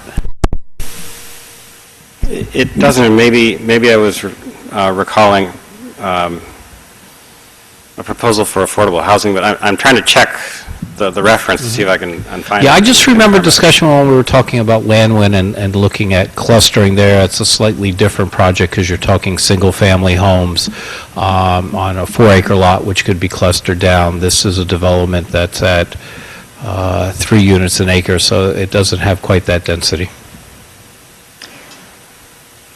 The financing, just briefly, as you're aware, the purchase price is approximately $4.4 million. The funding sources will come. We have already received a grant from Mercer County for $2.2 million. That grant is $700,000 directly to Princeton, and then we are partnering with 3 other nonprofit organizations who will each be receiving $500,000 towards the purchase of the site. So that's half the money. There are then some private funds. The Friends of Princeton Open Space are providing $100,000 in private donations, and through a arrangement with NJDEP, Transco is providing $153,000 as part of their, I don't think it's really a settlement, but to mitigate some of the wetlands that they disturbed for the pipeline that went through the northern part of Princeton. The remaining funds, we're looking to get a Green Acres grant. The town participates in what's called a planning incentive grant with Green Acres, which makes us eligible for up to 50% of the fair market value of any acquisition that we make that's on our open space inventory or in the planning incentive grant. This property qualifies for that. Green Acres has recently indicated that they have additional funds that they will make available of approximately 1.7 that could be made available in a short period of time, and then the remainder would come as funding is authorized through the state legislative process, so that all of the funding will either come via the county or nonprofit partners, private development, or the state for the acquisition of this. There may be some small carryover where we would use our existing open space fund to front some of the money until we receive both the county and state funds. I don't know, Mark, did you want to add anything more, or maybe there are questions that... The only thing that I do want to add is, and again, part of the last discussion, we've had some discussions with the state agencies and also other elected officials at the state level. And they've all indicated, one, that they believe that the program in funding will continue. It's a matter of time, not whether the program will continue. In addition, there has been in the Assembly, and I believe also in the Senate, they're fast-tracking a bill for the funding of this open space to incorporate these open space funds. So that is moving forward. So the real question before us at this point is, we've got the $1.7 million which we can apply to the Princeton Land Development. We will also be able, as Leah's just talked about, go back for reimbursement at a future date for all of the funds, all of the acquisitions that we've done in the past. So we believe that we will be whole. It's just be a matter of time, and what we would have to do is carry the costs moving forward for funding those funds. Yeah, just to make sure I'm understanding this properly, the $1.7 million that you mentioned is actually reimbursement for past projects that we can choose to redirect to this project. Right. And you sent an email to council describing that and listing the outstanding balances that we, in theory, qualify from Green Acres as funding becomes available, and that total amount after this reimbursement, if we go forward with this project, is about $2.3 million, right? And we had this discussion in the Citizens Finance Committee this morning. The time period for that reimbursement is not entirely certain, but it's likely to be several years. Of the projects that are listed here that are not fully reimbursed, there's at least one that's 5 years old and at least one that's 10 years old. So in earlier conversations, we were talking about reimbursements that might be over a 2 or 3 year period, but that's not realistic. In terms of the total reimbursement for all of our projects, we're talking more in the neighborhood of probably 5 or 6 years, if I'm understanding the numbers that people have been telling us. Is that a fair guess? If you look at the past patterns, you would say it's over more than 1 or 2 years, 3 to 4 years, 4 to 5 years. Can I ask a follow-up question? Does it make a difference now that there was the state ballot referendum and now there's a steady source of money?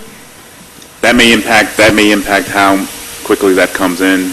And again, we know it will come in. It's just a matter of the timing of when it comes in. There was always a steady source of money. The referendum went from being 4% of the dedicated of the CBT, the corporate business tax, to 6%. It increased by 2, but there was always, it was 4 before, right? Isn't that what they did? They raised that from 4 to 6? I don't believe it was dedicated in the same way it is now. But also, to be clear about the 1.7, that would be coming to us anyway, and it would, if we were not redirecting it to this project, it would go into our open space fund, and we could use that as payment against the debt that we are carrying for these past projects. What we would have to do is, that would come back and increase our balance. We would not be able to immediately pay off the debt. Right. We'd have to pay it off over time. Right. But again, we have to stay with the same schedule that we currently have in the debt schedule. Right. So we wouldn't. But it would go back into the fund, and we could use it for a myriad other projects that anything that we would charge to our open space, we could use this money to fund. In essence, if we did not purchase this property, that $1.7 million would come back into the open space fund and just increase the fund. Right, We've but we already could covered our use debt it, costs through the operating funds. but to be clear, we could use it then for anything for which it is legal to charge against the open space fund. historic preservation, purchase of, That's a decision the council would have to make. yeah, but all those things that are legal could be, the money could be used for. Right. Okay. Are there any other questions on the financing? All right, I wanted to invite up Wendy Maker, Friends of Princeton Open Space. I don't know if the map is on the computer or not. I know you. I'm told that my map is on the computer, but I am not in a position to cause it to appear.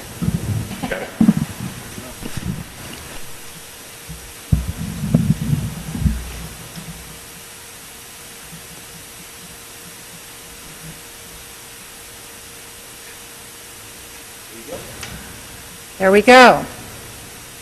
Thank you.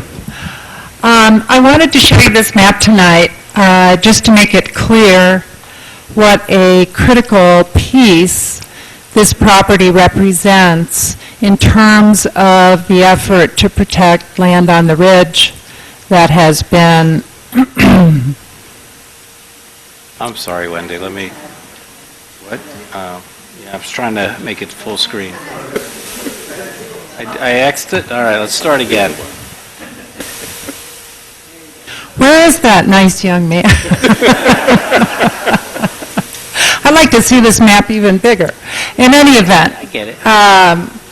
Here he is. Oh, lovely. Okay. Lovely. Thank you to you both. In terms of the effort to protect a coherent ecosystem on the ridge that was first incorporated in the master plan many decades ago. This property is directly adjacent to about 15 acres of preserved open space on the east side of Route 206, some of which is public, the Klepper Tract, some of which is private. There are actually a couple of little pieces that aren't even shown there that should be there in blue. But so it's directly adjacent to that on the eastern side, and across 206 on the western side, you can see the land protected by a conservation easement that belongs to the water company. Then you can see the extensive private open space in blue there, and then to the west, the recently protected Blumenthal tract, which we're looking to work with the adjacent owner to directly connect to that big blue area. So on the east side, when you look at this property, you see the tail that comes down to Mount Lucas Road, and then you can just make a short jaunt on the bike path / pedestrian path to the north, and you can come in through another small piece of water company property to the donation that Hillier is going to be making to the Conservation Foundation, and from there proceed over to All Saints, Herrontown Woods, and other parcels to the east. And I think if Henry Horn were here, he would support me in saying that having this connected band of open space is, from the ecological perspective, very important. I know there are a lot of people here who want to talk about why it's meaningful to them for us to make this purchase, so I'm not going to say a lot more about that.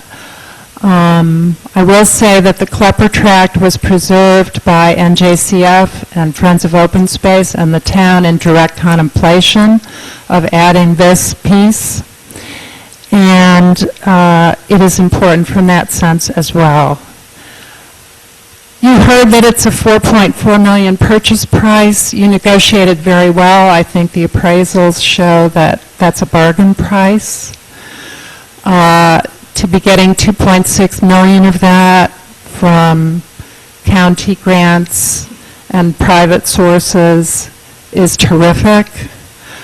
The fact that you have $1.725 million in your Green Acres account, if you will, to complete the purchase is also terrific.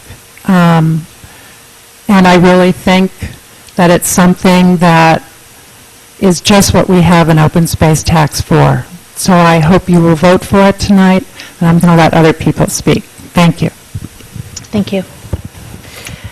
Okay, are there any questions from council before we open up the public hearing? Okay, I would like to open up the public hearing, and there's a very long list here, so I want to try to make sure everybody gets a chance to be heard before everybody turns into a pumpkin. So I'm going to call, try to please adhere to the 3 minutes, and I'm going to call 3 speakers up at once, and if you could just form a line so that we can help to keep things moving. So Tom Pyle, Ron Nielsen, and Greg Romano. Thank you very much. My name is Tom Pyle. I'm at 50 Boston Lane, and I am speaking very generally, neither for nor against the proposal, with great respect to all the work that's gone in, and particularly to the council, committee people, for all the good work you're doing. I got interested in this issue when I read the last issue of Town Topics, where I was reading about the discussion, and I saw the debate between Mr. Miller, who explained his opposition to this, relating to the fact that we've already spent up to our and beyond our limit in a particular plan, and of course on the other side the opportunity that this presents. I'm speaking as a father of a disabled Princetonian who is in desperate need of affordable housing at a very low income level, and I'm also working with other families in my role as a board member of National Alliance of Mental Illness here at the local chapter, where I am learning through my own personal experience and through that of immediate families who are really struggling with an issue, that affordable housing is really in acute shortage, particularly in the very low income areas, which is at 30% of median income for an individual. We have very few slots available for such people in Princeton. So my question here, deferring to the expertise in the room and the passion on this issue of the environment, which I share generally speaking, is how do we then balance this particular piece of land, which seems to be in excess of what is in our plan to purchase, against then the critical need to provide much more affordable housing for people direly in need. I have begun research on this, and I'm going to submit to the council for their consideration some slides that I have accumulated in a presentation that I will be making in greater detail, advocating for families and individuals who are in this particularly desperate area. The takeaway here for me is that the number of units available for people in very low-income housing are in about 1/3 of the demand that's actually out there and the need that's there. So, question is, what then, if not here, this is taking land off the market, presumably for development, with county funds that we're paying taxes to do as well. But then what's the alternative, and how do we address then the critical need right now for people who need more affordable housing at the very low income levels, perhaps some of the people that we also saw speaking about other issues today. So I just bring that up for your consideration and look forward to hearing further, please, the articulation of this discussion, particularly as it relates to the master plan that I think Mr. Miller had referred to in the comments I read in the paper. Thank you. And may I just offer this? Who do I? Yeah, if you hand it to the clerk, we can get copies. Thank you. Good evening. I'm going to think globally and act locally here. For the record, my name is Ronald Nielsen, and I live on Hubbard Street in Princeton. The opportunity for our town to acquire a parcel of land with significant frontage on one of the main access roads into town is as unusual as it is welcome. The world is now experiencing the latest phase of decline from its industrial era peak. The stock market is collapsing. It was down over 400 points today. Foreign trade is collapsing. According to a European source tracking shipping, there was at least one day last month in January when there were no freighters at sea carrying cargo between the U.S. and Europe. This drastic drop in trade is echoed by the Baltic Dry Index, shown on the next page, which I have given you in a handout, which is making new record lows. At the same time, the federal government appears superficially incompetent with respect to achieving its stated goals in the Middle East and North African regions. But its hidden agenda may include the first efforts to deal with global overpopulation by equalizing the powers of warring factions among people deemed redundant. If successful, that strategy may avoid more drastic measures involving the U.S. military because the native factions will decimate each other. Is overpopulation really the problem? Consider Saudi Arabia, whose current population is 31.5 million. In pre-petroleum times, it could only support about 1.5 million people. When the petroleum runs out and the carrying capacity reverts, where will the excess 30 million people go? What will they use to buy food? Similar questions can be asked of New Jersey, which has a greater population density than Bangladesh. Acquisition of this property by the town will deter its development. I'm going to skip a paragraph here, and I'm saying purchase of this property will cost each resident on average less than $100. My wife and I believe that it is an acceptable cost for this enhancement of community security, and we support the acquisition of this land by the town of Princeton for the preservation of it as open space. Thank you.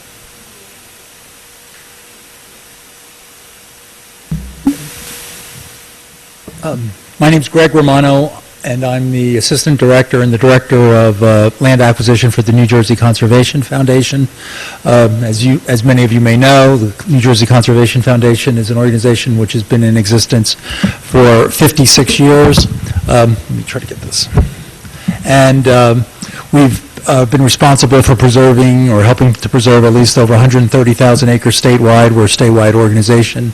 As Wendy stated very ably, we've been very active in the Princeton Ridge. We are actually neighbors. We are owners of the Klepper property in conjunction with Friends of Princeton Open Space. We've been involved in the Blumenthal property, as you're aware, was donated to us, and the Ricciardi property, and we're working on the Hillier donation as well. So we're actively involved in this area. We think this is really an important element to contribute to this unfragmented open space, and it's very important from an ecological standpoint and has significant natural resources. I also just wanted to clarify, previously the funding, the Green Acres funding, had originally in 1999 had been a 10-year dedication of the existing sales tax. That was a constitutional dedication, and that expired in 2009. And then in 2009 there was a smaller bond issue that was passed, and since then there has been no funding for this program. The referendum that was passed in 2014 was a constitutional dedication without an end period. So it's significantly different from the previous dedication, which expired after a 10-year period. And it's my understanding, although the enabling legislation has not yet passed, the funds have been accumulating since July 1st of 2015. So it's not like the funds aren't there. It's just waiting for the enabling legislation to pass. And my position also is, I have been and this is not a position of the Garden State Preservation Trust, but I was the chair of the Garden State Preservation Trust, which is in charge of approving funding for the Green Acres Historic Preservation and Farmland Preservation Program in New Jersey. And the trust, so I'm basing that on my position there. I'm currently the vice chair of the trust. So anyway. That's really all I have. We strongly support this application, and we hope that the council also supports it. Thank you. Thank you. Okay, I'm going to call the next three people who wish to speak. Grace Sinden, Jerry Palin, sorry if I'm butchering your name, and Sonia Michaluk. Good evening. My name is Grace Sinden. My views were made very clear in the letters to the editor of the Town Topics and Princeton Packet. I would like to give my time to Phyllis Marchand.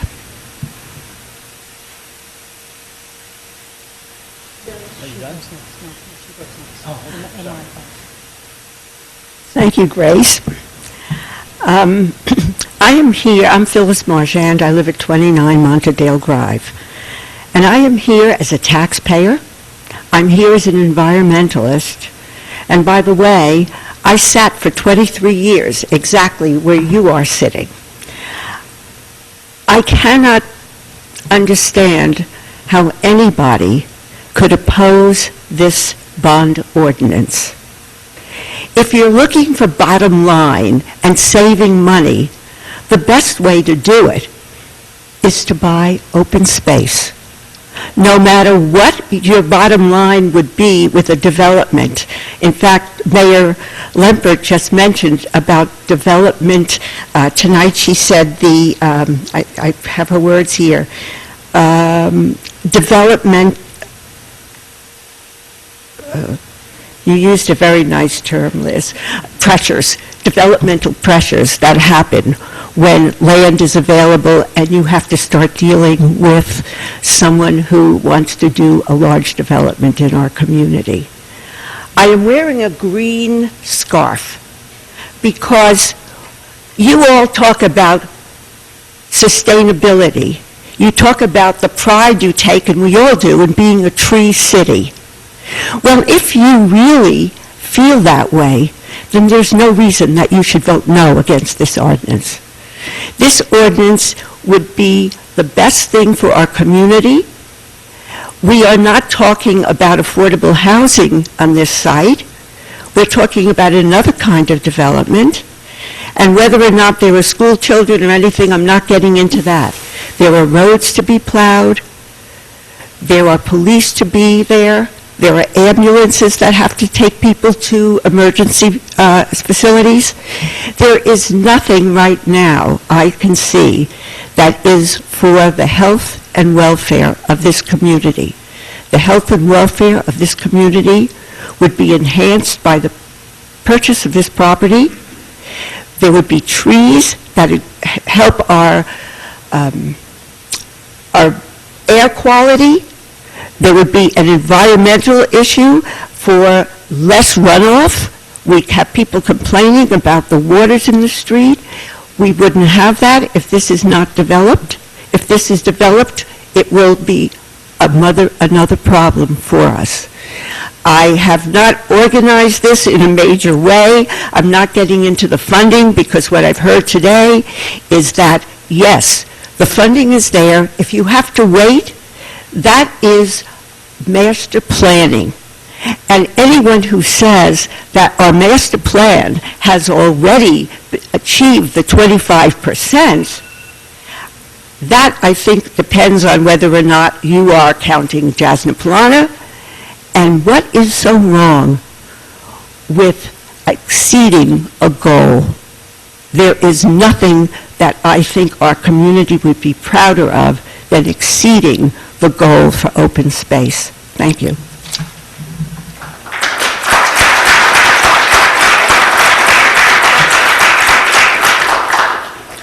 My name is Jerry Palin. I live at 85 Bouvon Drive, and I'd like to say that most municipalities in New Jersey would be thankful to be in a position to avoid overdevelopment. However, in Princeton, we seem to have a major case of being penny wise and dollar foolish. Ignoring quality of life issues, refusing to avoid development of this property, ignores the cost to the community for residential growth, which will never be offset by additional tax revenues, where 30% of every dollar collected goes directly to the county. Add to the maintenance of new streets, additional police, trash, and snow removal. Considering the purchase of this property as a one-time event, while the costs associated with development go on forever, it makes absolutely no sense from a fiscal standpoint not to buy this property. Thank you.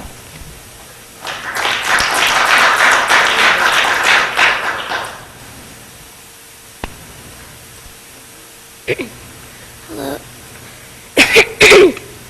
Hello, I'm Sonia Mitchell. I've been monitoring streams in Mercer County for about 5 years. Can you make sure that you speak, just put your mouth right really close to the mic so we can hear you? Oh.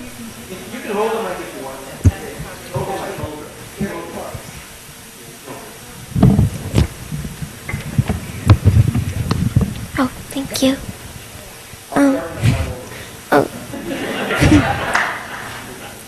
Hello, I'm Sonia Mitchlock. I've been monitoring streams in Mercer County for about 5 years, and I'd like to comment on the 20 acres of beech and oak forest that is being considered for preservation. The Princeton Ridge is a very special place. It has the cleanest streams that I have ever seen in Mercer County, and I have sampled many streams in Mercer County. Streams that I have sampled are Jacobs Creek, Cherry Run, the Millstone River, Stony Brook, and Big Bear Brook, and none of their health, the stream that I've been sampling on the Princeton Ridge, Cherry Run, is far more pristine and far healthier than all the other ones in the area. So I've been sampling on the Princeton Ridge for about 3 years, and I've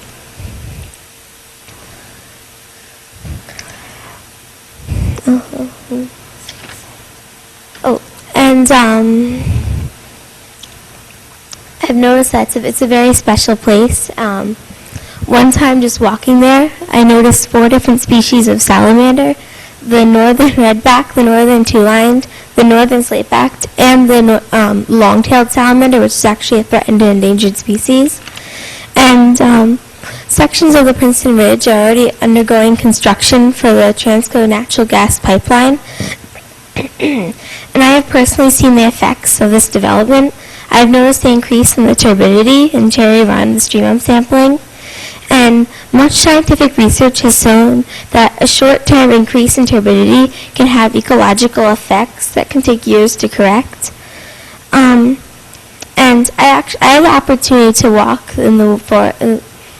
the forest over the weekend, and I noticed I saw a lot of different types of trees, such as beech, red oak, white oak, tulip poplar, ironwood, red maple, and sweet gum. I also noted that there was a lot of native species and few invasive species.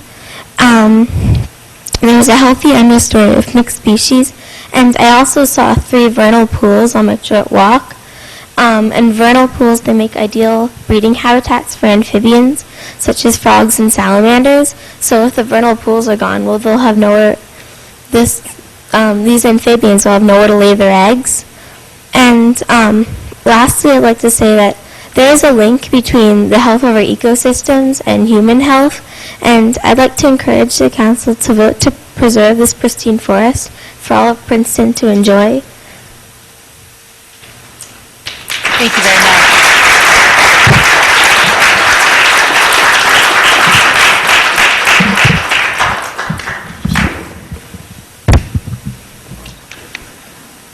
Thank you, and thank you for doing the research that you do. Wendy Baker, did you want to speak again? Okay. So Ron Berlin, Daniel Harris, and Brian McDonald. Next group. Oh, yeah, I'm sorry. I thought you were just holding the prop. My name is Aaron Mitchelluk. I'm not a Princeton resident. I'm involved in this issue through my daughter's work, obviously, on the Princeton Ridge. I'd like to make a brief comment that when I moved here 13 years ago, my realtor's office was located in downtown Princeton, and this woman knew many things, but I don't think she knew that I-95 existed. Because every time we had to get somewhere, she would take us through all the scenic byways, up 206, past this property, past open spaces, past historic properties, to get to the homes that my wife and I were looking at. We moved here, obviously, and she did know that I-95 existed. What she also knew was what was the draw for this region and what the people who come here and the people who live here find valuable, which is the open spaces, the history, and the culture. I am not deeply involved in this issue, but I did pick up one thing from the conversation this evening. If you were to say no to this acquisition, it appears to me that the town of Princeton would be saying no to quite a significant amount of grants and money coming in to keep this valuable asset even closer to the town. Thank you for your consideration.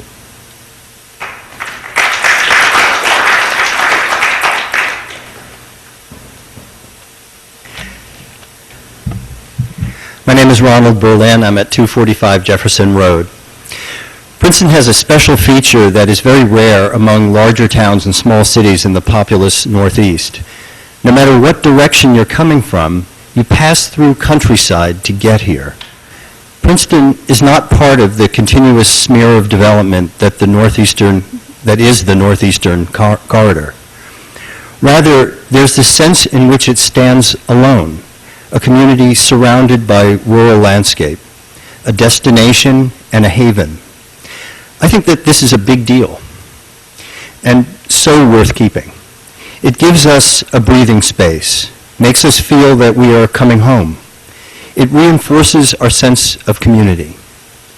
The 20-acre parcel in question is more than just another pretty piece of open space because it is critical to the preservation of the northern approach to Princeton. From the north, the commercial corridor along 206 abruptly ends, and you go over a mountain and through the woods to reach the historic and residential core of town on the other side of the ridge. The master plan for Princeton recognizes it as a gateway to Princeton, worthy of being kept in a natural state, because it reinforces our town's unique freestanding feel. That is what the open space tax that we pay for is for. In recent years, we have lost some of Princeton's extraordinary features. We used to have our own hospital right in town, and a convenient train connection to New York and Philadelphia, and our own central post office that defined a real civic center. Please let us do the far-sighted thing this time. Save this lovely stretch of wooded ridge, and keep Princeton, our lively, concentrated town, offset by nature and surrounded by countryside. Thank you. Good evening, I'm Daniel Harris. The distinguished Marvin Reed has said that if you smile at people, they may possibly smile back. I've written all of you, but directly to three of you who did not support this ordinance last time. So I hope you will listen to an abbreviated version of my letter with good grace, as I mean it. With many thanks to Grace Sinden also. We are talking about a regional issue here, not simply a Princeton issue. I couldn't agree more with the young lady whose name I did not catch, who said that there is an absolute connection between the health of an ecosystem and the health of people. These acres are absolutely necessary land adjacent to the Princeton Ridge, which so many of us in this room fought to get at the very beginning some years ago. They are absolutely contingent, as Wendy Mager has said.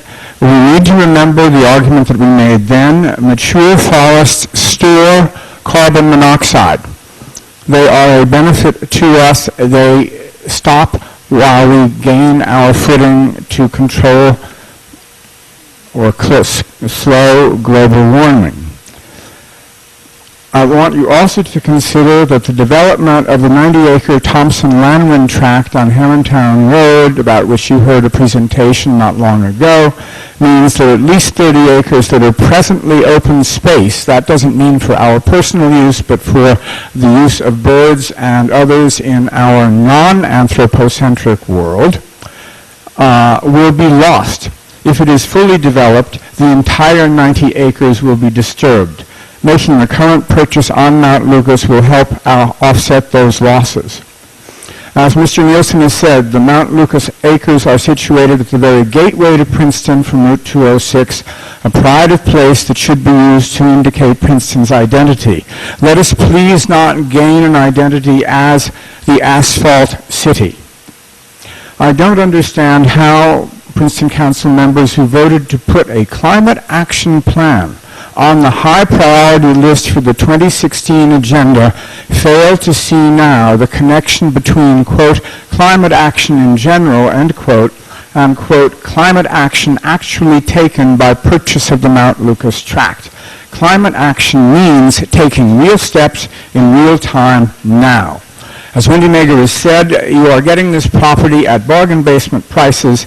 I reject the idea that Princeton cannot afford to purchase the tract because of concern about future funding.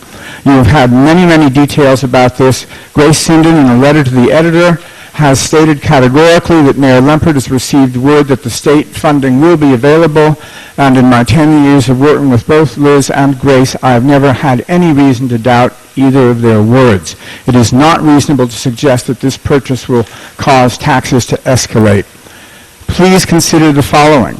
Wean Princeton from a town-wide leaf pickup regime or program that costs $750,000 a year. This move has long been advocated by many in this community, including Matt Wasserman and others, as well as myself. I don't understand how some of you now argue that Princeton can't afford the Mount Lucas purchase. If there's going to be solar on the garage, as Bernie Miller, thank you, has said, there will be profits to be made from that. Please let us not worry that much about money. Thank you for the time extra.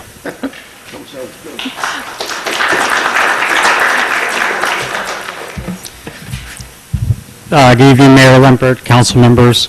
Brian McDonald, 57 Journeys and Lane here in the great town of Princeton. I am here to speak in strong support of the contemplated purchase and preservation of these more than 20 acres of ecologically fragile land on environmentally sensitive Princeton Ridge, and I'd like to offer 3 brief reasons for my support of this effort. First, my family and I moved to Princeton 21 years ago last week, and we have lived in the same home on the foothills of the ridge throughout this time. My wife Leah served on the board of the Stony Brook Millstone Watershed Association for 7 years, and I followed her as a trustee for 6 years. Recently, I joined the board of Sustainable Princeton. I think it's fair to say that as a family, we care about the local environment. Living just below the ridge, we have personally experienced increased stormwater flow, flooding as portions of the ridge have been developed, and for this reason, we led the effort to defeat the radical change in zoning sought by developers who wish to create 96 condominiums on the Ricciardi parcel that was zoned for 3 to 4 single-family homes. We then joined the effort to create the Princeton Ridge Preserve and made a significant gift towards the purchase of the Ricciardi property, and strongly supported the efforts to work with Bob Hillier to create a new model of clustered sustainable housing on the ridge. So we know how important the ridge is and how important this property is to preserve. Second, for the past 4 years, I've served as one of 5 members of the Citizens Finance Advisory Committee that advises the mayor and council. At a meeting this morning where this topic was discussed with council members Simon, Butler, and Miller present, the financial impact was considered. The committee did not offer a specific opinion, so I cannot speak for the committee, but I will speak as a committee member. I believe that the town serving as the bank for this purchase is consistent with past practices that have served our community extremely well. I believe that the cost to the town is very low, as $2.453 million will immediately be made available from outside funders, and the entire balance will come from state Green Acres funding, as Township Administrator Dashield noted earlier, and the risk is very low, if not zero. And you all received an email sent at 6/11 from committee member Adrian Krepke that identified the 6 past ordinances at the state level that make these funds available that total the $1.7 million. Because of the support of the county and many of our local environmental groups, we received tremendous leverage in this purchase, and the expectation is that while we will assume some of the financing costs consistent with past practice, which may be payable using our own open space funds, we are not expecting to use one payer of taxpayer money to pay the principal of this $4.4 million purchase, which in itself is a very good deal. So I believe this makes good sense financially. Third, finally, keeping the faith. I am very worried about the possibility that we will not keep faith with the environmental groups, donors, and volunteers who have done so much to make our town better through past open space purchases and through emerging efforts to contribute time and resources toward the stewardship of our open space. The Friends of Open Space, the DNR Greenway, the Stony Brook Millstone Watershed Association, the New Jersey Conservation Foundation, these 4 groups and some others have done absolutely extraordinary work on behalf of our town and delivered tens of millions of outside funds to make open space purchases happen. I have a list of 10. I'm not going to go into them, but now is not the time to turn our backs on these wonderful environmental groups and their donors and volunteers who have contributed so much to this community. I urge you to vote in support of this ordinance to purchase the open space. Brian,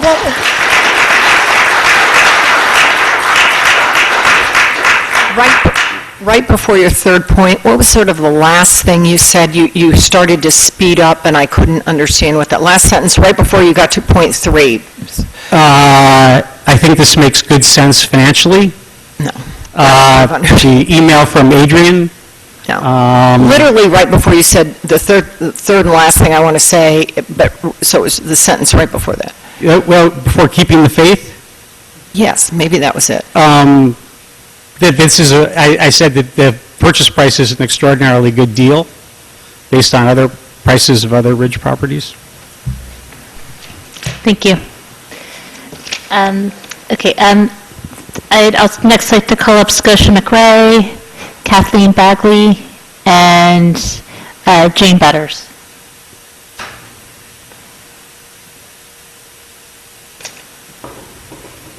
Good evening. I'm Scotia McRae, and I live at 5 Evelyn Place in Princeton, and I am in support of this bond ordinance.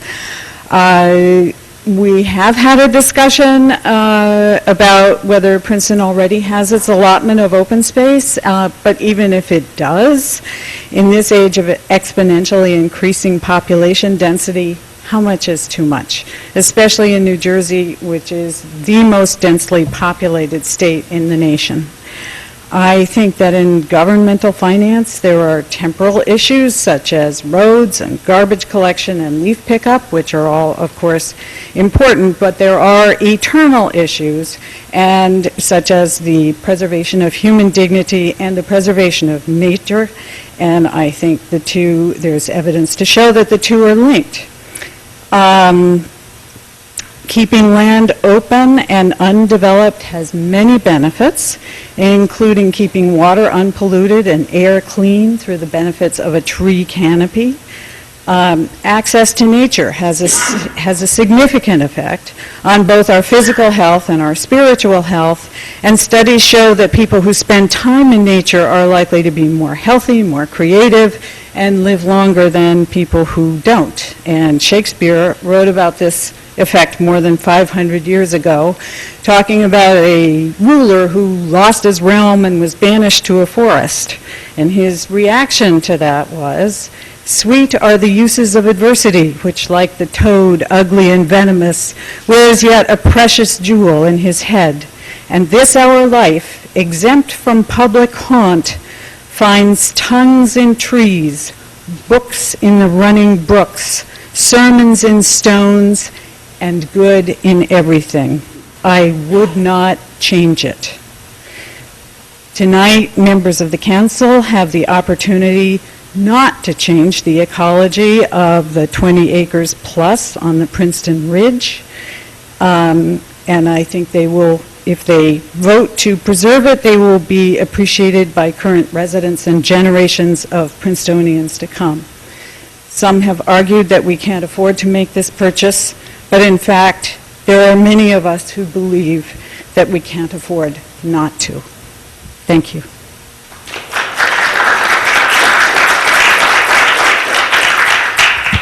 Well, no poetry from me. We, the citizens of Princeton, have approved, requested, and voted funds for open space repeatedly at the state and local level. This property of which we are speaking is an irreplaceable, unique, crucial opportunity.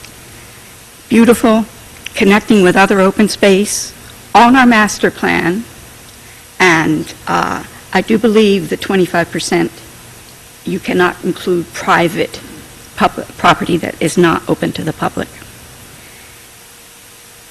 To not execute this opportunity is to deny the wish of the people who have voted to pay themselves for this benefit for all people.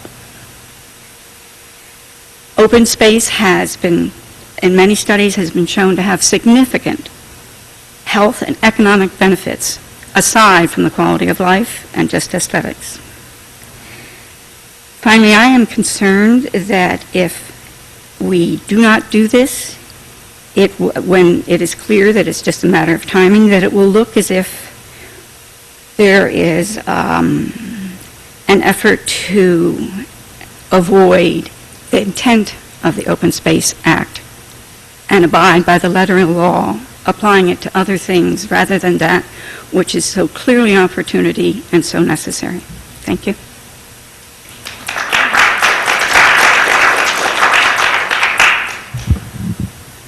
Good evening. I'm Jane Butters, Dodds Lane. I'm in favor of the purchase of this tract. And many people have spoken here tonight of all the factors that that really demand that it is a good thing to do. I just want to emphasize that this is a special parcel, part of the Princeton Ridge. You think we would have learned by now the value of this land, the value for stormwater runoff control, the value for climate change. But the factor here is that people have worked for years to put this deal together. And to ignore that, to ignore a deal that has funding, that is logical, and that is the right thing to do, I think is foolhardy. So I recommend that the committee vote for this ordinance and make Princeton stand for what it says it stands for, which is sustainability.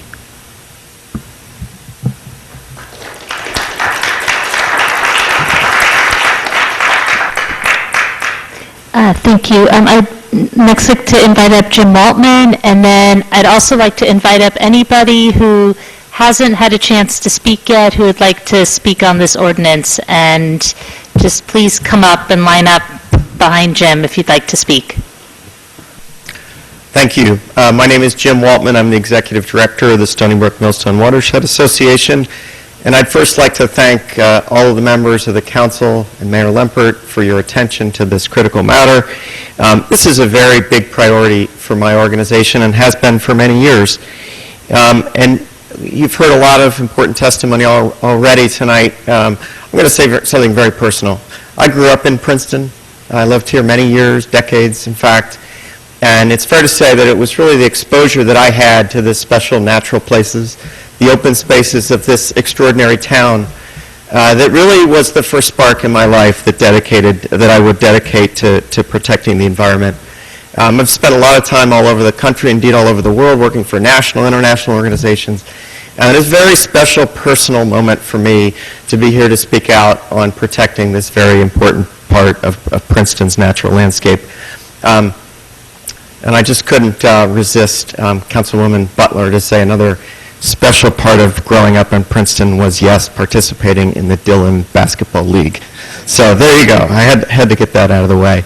Of course, my organization, the Watershed, has been very much focused on this area for many years, too. We were founded in 1949, so we've been around for 66 years. Our trustees were among the early leaders back in the 1950s that identified Herrontown Woods and later the Autumn Hill Reservation and other places on the ridge. We created booklets about this. We proselytized for its protection, lobbied the county and others to ensure that a piece of this special ridge would come to be preserved back when land preservation was a pretty radical notion. The area you've heard already is full of mature forests, abundant wetlands, steep slopes, and boulder fields, which means that it's an extraordinary natural piece of land in this town. You heard from Sonia about the very high quality habitat that it provides for species that are unfortunately becoming rarer and rarer. There's also important history of this government. For decades, you've identified this area in your master plan. I think before they even called it a master plan, you identified the Princeton Ridge as a place that needed to be preserved. And fortunately, many of your predecessors and many of you have been involved in doing just that. In 2009, the Watershed and our partner organizations called on the then Princeton Township Committee to adopt a new vision to preserve a Princeton Ridge Preserve. And since that time, incredible progress has been made, thanks to you and the people of Princeton.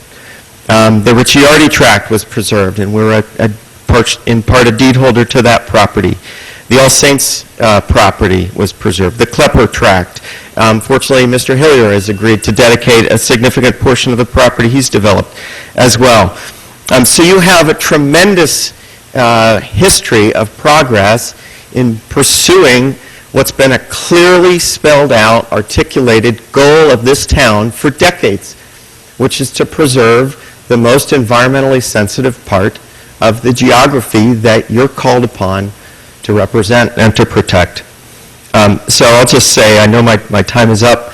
The Watershed Association and our peers have worked very hard on this. We've invested considerable amount of time. We're bringing over $500,000 to the table to make this happen. This is a tremendously well-leveraged investment.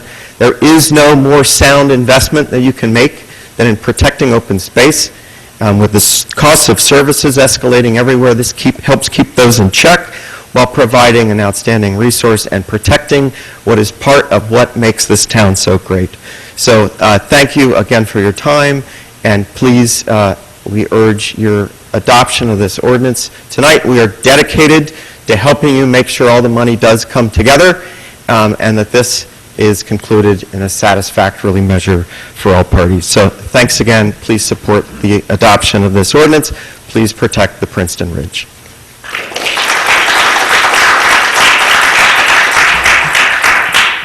Kip Cherry, 24 Dempsey Avenue. I just want to parenthetically say I'm reminded, and I didn't even think of it until now, about my dad's work in acquiring open space as a member of Township Committee 50 years ago. It's hard to believe that it was that long ago. I was just calculating in my head. So this effort to maintain open space, to preserve it, has a long-term history in Princeton. But I also want to mention another factor that really hasn't been discussed very much, and that is sources of drinking water. And what happens in all the micro watersheds of the ridge is that all of this water is collected, it ends up in the millstone, it eventually becomes our drinking water. And while we are very lucky that we don't have drought conditions here, I remember that there was drought, I believe in the 70s when I was away at college, and there are droughts around the world. We need to be looking forward to having clean drinking water. And the ridge is a big source of drinking water, and I think we need to maintain this property for that reason alone, if not for all the other reasons, the endangered and threatened species. So when we talk about open space, we're not just talking about a green area. We're talking about an area vital to our long-term sustainability. So thank you very much, and I hope you go forward and adopt this resolution and ordinance.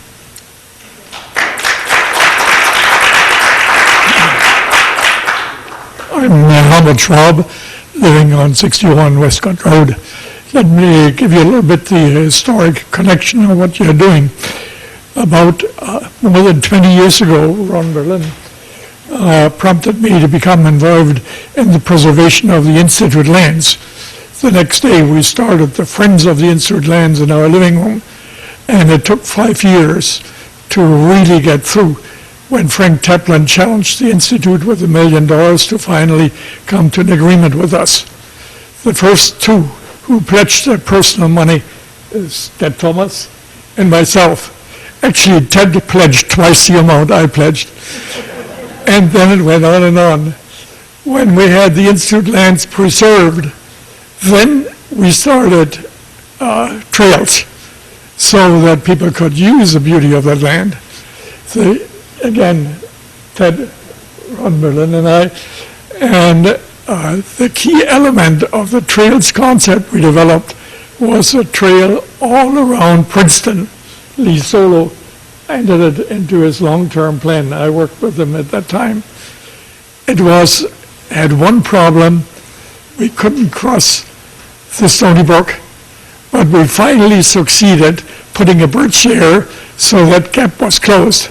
Now we can go from Mountain Lakes all the way around to the east and then come back.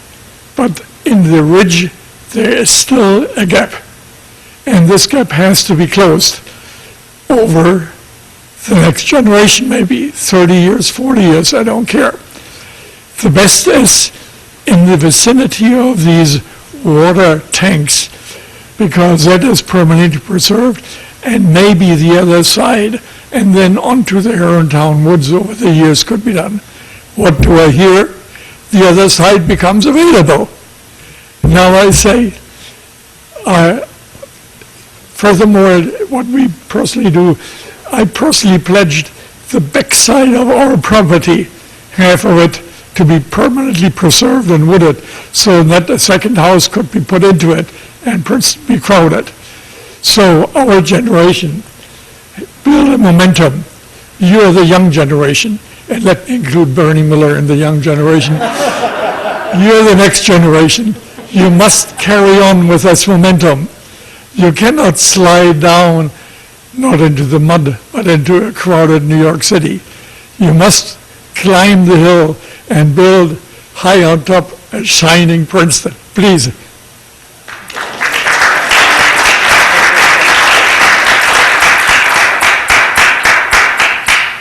Good evening. I'm Kate Litvak, 61 Laurel Road, and how much preceding me does indeed take me back to a time when Phyllis Marchand and I were on Township Committee, and we were offered $10 million in loans by the state of New Jersey to purchase the Institute lands. 5 years later, as Helmut said, it happened. At the time, I was the chair of the DNR Greenway Land Trust, and we have worked over the years, as you know, to preserve a number of lands in Princeton. I can't think of, frankly, lands that are more important now to preserve than the Princeton Ridge. The ecosystem, as you've heard, is incredible. The ecosystem is fragile.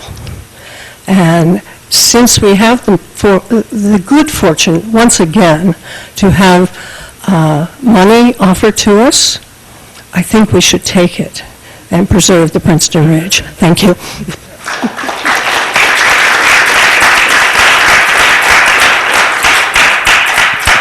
All right, thank you. I want to make sure there's nobody else who wants to speak as part of the public hearing before we close the public hearing. Okay, we're going to close the public hearing and bring the issue back to council. So is there anybody who would like to go first? Ms. Howard? Okay, thank you. I'll just repeat what I said last time because I know the hour is late, and I so appreciate how many people have come out to speak so eloquently. And I share their view that this is an ecologically valuable, in fact, critical acquisition. It's in our master plan. We have an opportunity to leverage significant funds to assist with this acquisition, so I will vote yes. I don't know if are people ready to vote, or do people want to discuss it? No, I want to discuss it. Yes, He's all right. indicating her. It's an intention. Okay, well, I want to just say I'm supporting it also, for the same reasons I said last time, so we can try to make this quick. I guess I'm next. First thing I'd like to do is thank all of you and all of you who are not here tonight for all the emails that I've received. There have been a lot of them. And basically, what they've said is they support the acquisition of this 20-acre site where there's a contract owner of the site has proposed to build 36 age-restricted residences. The emails all stem from an email from the Friends of Princeton Open Space that kind of initiated the avalanche and quoted me as saying Princeton has enough, with quotes around the enough, open space. I'm kind of sad that an organization that I've contributed to and supported for many years feels that it had to distort what I said in order to build public support for this particular initiative.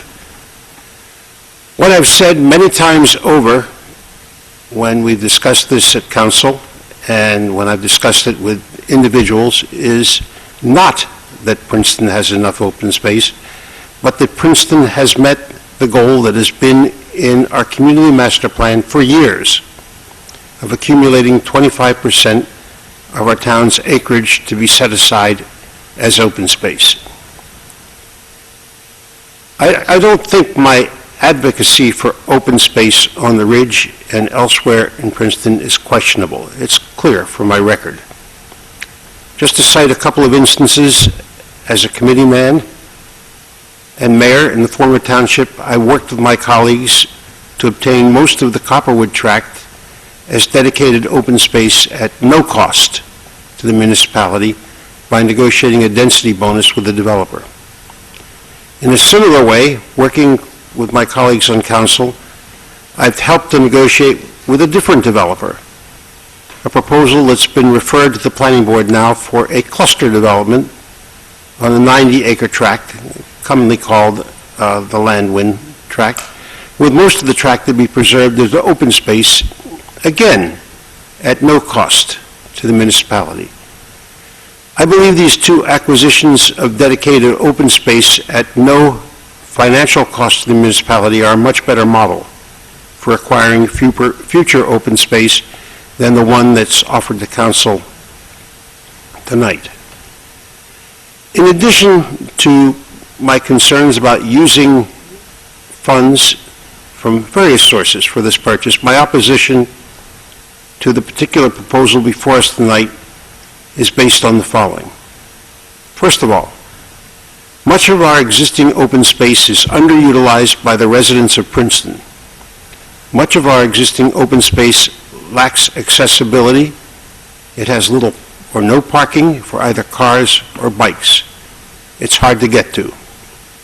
Secondly, the trails in much of our existing open space either don't exist or are poorly marked and poorly maintained.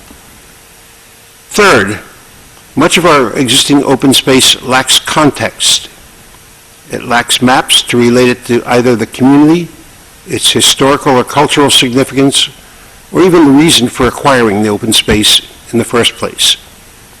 And fourth, the availability of the open space that we've acquired to date is not well understood by our residents. It's not advertised, and except for a few sites of historic significance or sites connected to active recreation facilities, its existence is not well understood by our residents.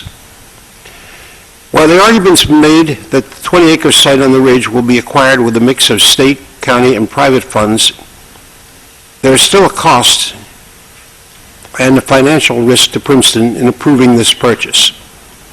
The funds to close the purchase will come from funds borrowed by the municipality. The cost to Princeton comes about from the fact that it could take months, if not years, for the funding that we've been promised by the state, the county, and private sources to materialize. In the interim, your municipality and you, the taxpayers, me, the taxpayer, will pay interest on the funds that we will have borrowed.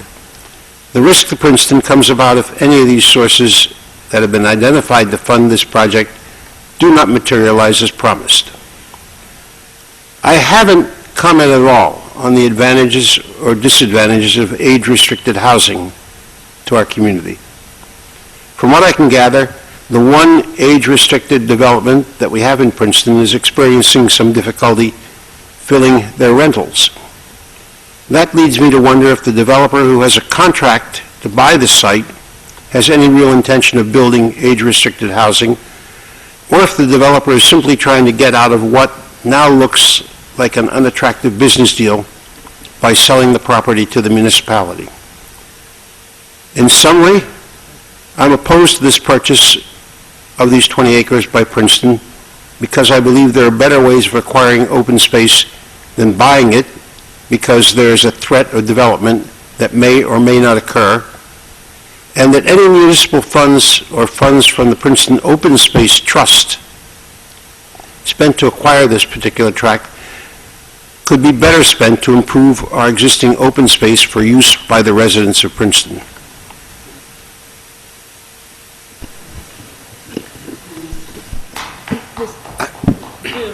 Did you want to say something in response, or? Whatever order you pick us is how we're going to go. Did you want to go, or you want to? I can go. Yeah, I can go.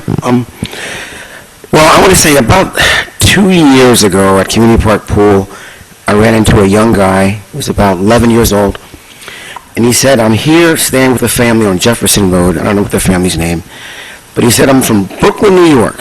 He said, I come to Princeton because as a fresh air fund, I believe it is, and he said, I come to Princeton, and it is like a dream.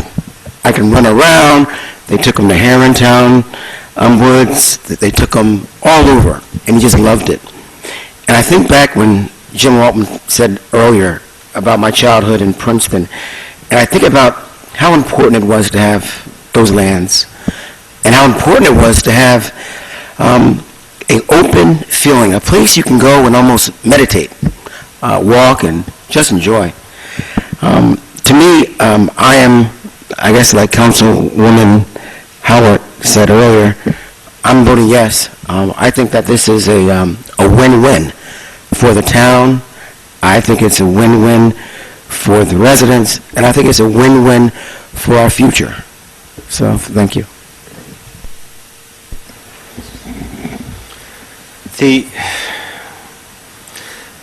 I would like to build on, to add to Councilman Miller's comments. I basically agree with his concerns. I also frankly agree with my colleagues who have said they're in favor. There is absolutely no question this is an ecologically critical piece of land that is valuable, would be valuable if it were preserved. The question is, would this be the absolute best use of those funds by the municipality? And that is a much more difficult question to answer.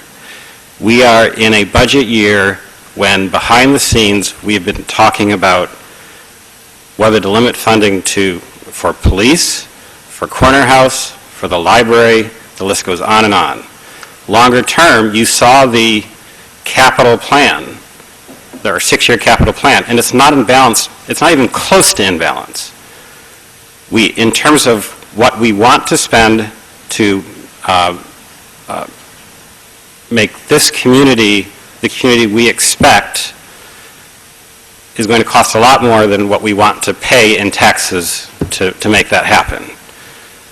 Something has to give. Looking explicitly at that capital plan, there is one and only one project that is in competition with this, potentially because it could be funded from open space, and that is the community park enhancements that are currently on that plan for next year, and that are at about $4 million. And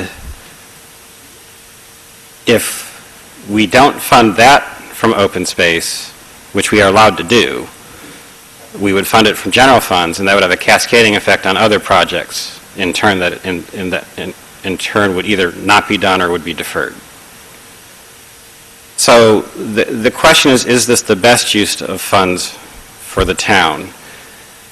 And my conclusion, my short conclusion is no, it's not. That, frankly, if I think about the benefit of using open space for the community park enhancements versus the benefit of purchasing this property, the community gets a net increased benefit from that greater than it does from this purchase. That is not an easy decision to come to, but we have a limited set of resources that we're dealing with. Having said that, we are currently hamstringing ourselves somewhat in the way we use our open space funds.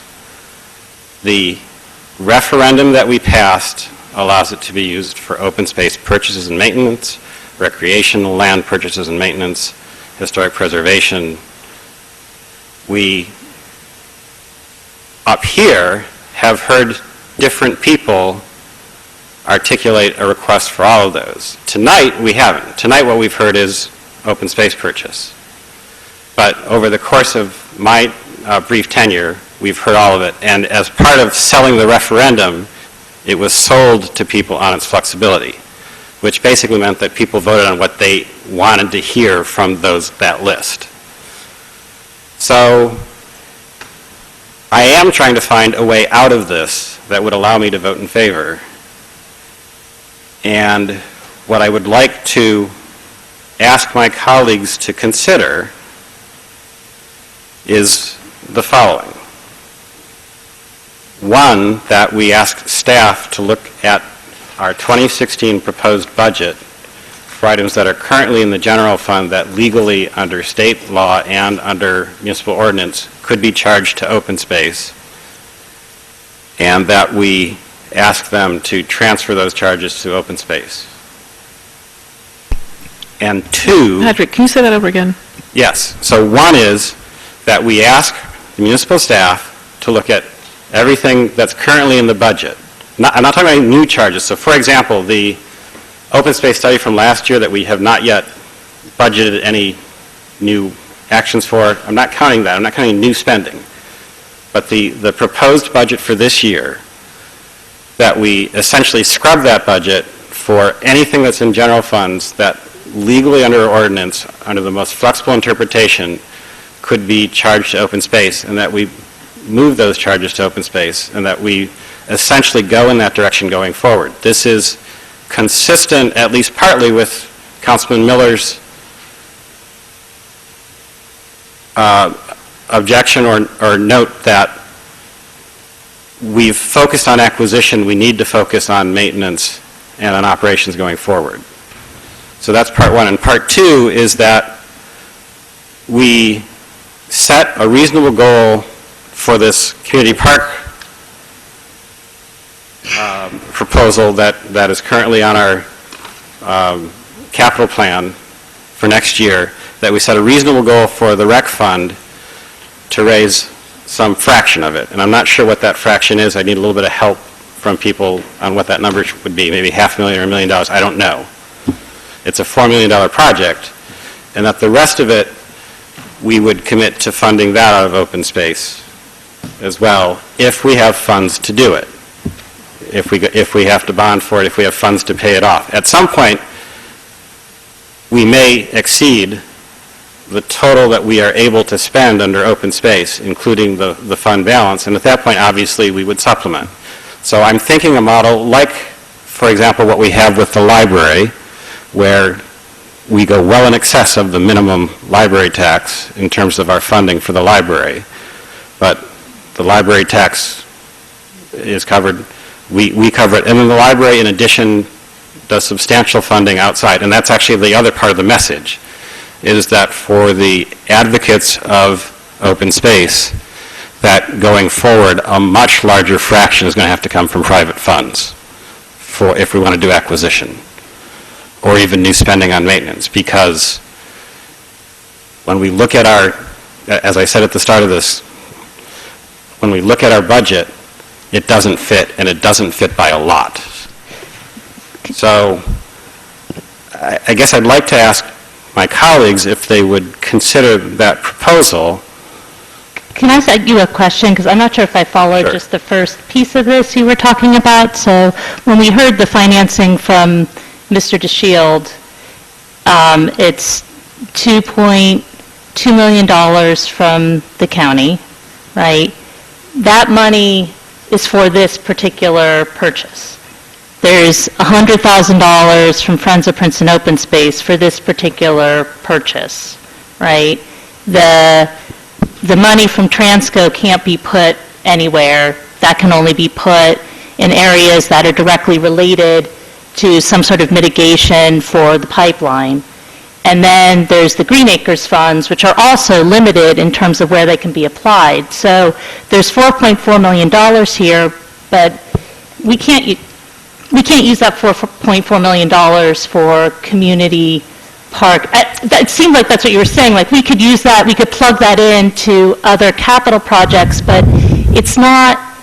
I just want to make sure. That doesn't make sense to me. Okay, and that's fair enough. Let me kind of walk through it a little bit. The money from the county is coming from the county open space. We don't know, because we haven't asked, how much of that could be reapplied to other open space purposes. We haven't asked that question. I would not expect Friends of Princeton Open Space to fund a rec program. I would not expect that. So any private funding that's coming from FOPOS would not be obviously part of the community park. The 1.7 coming from Green Acres is reimbursement for past projects. We are using it so that we don't have to create new bonds for this project, but we don't have to. If we stuck it in the bank along with the $1.4 million in balance we have right now, we'd have $3.1 million in our balance. We'll spend a little bit more than that this year just on existing budget, but that would still leave a healthy base as a down payment for the community park project. The alternative is to go forward with this. What we saw in the spreadsheet, in the table from Mr. DeShield, is 1.9 million that is effectively being funded by the town from open space and that we would request reimbursement for. Now, the money is fungible, so in that table it didn't show that way. It showed 1.7 applied to this project. But that 1.7 is coming from other projects, and so if we apply it to this project, we're just deferring the reimbursement of those other projects. However you slice it, it's the last column, the number at the bottom that he showed us, which was 2.3 million in open reimbursements at the end of this process. And that 2.3 million, based on recent history, and it's hard to say whether it's going to go up, down, stay the same, is several years to reimburse. Looking at those projects that have open reimbursements, the oldest one is 10 years old, and there's another one that's at least 5 years old. So looking at that 2.3 and saying, we're going to get all that back in a year or two, we're not. It's going to be multiple years. And so where I'm going with this is, I don't feel this is the financially prudent decision, but I'm looking for a compromise that moves us in a direction that sets us on firmer financial setting going forward. It still feels to me that you're comparing apples to oranges, because you're talking about money that's going to be coming back and being refunded versus money that we're going to have to outlay in capital unless we get other grant money for it. So it's, yeah, Ms. Krummeler? Well, yeah, I just wanted to say, I disagree with the initial premise of your argument that this is not the best use of these funds, because we're not talking about something, a chance that we'll have again. Preserving the land preserves it forever, and if we don't preserve it, we lose it forever. And I just don't see, that's why and that's why I think we have to weigh the cost of losing the land.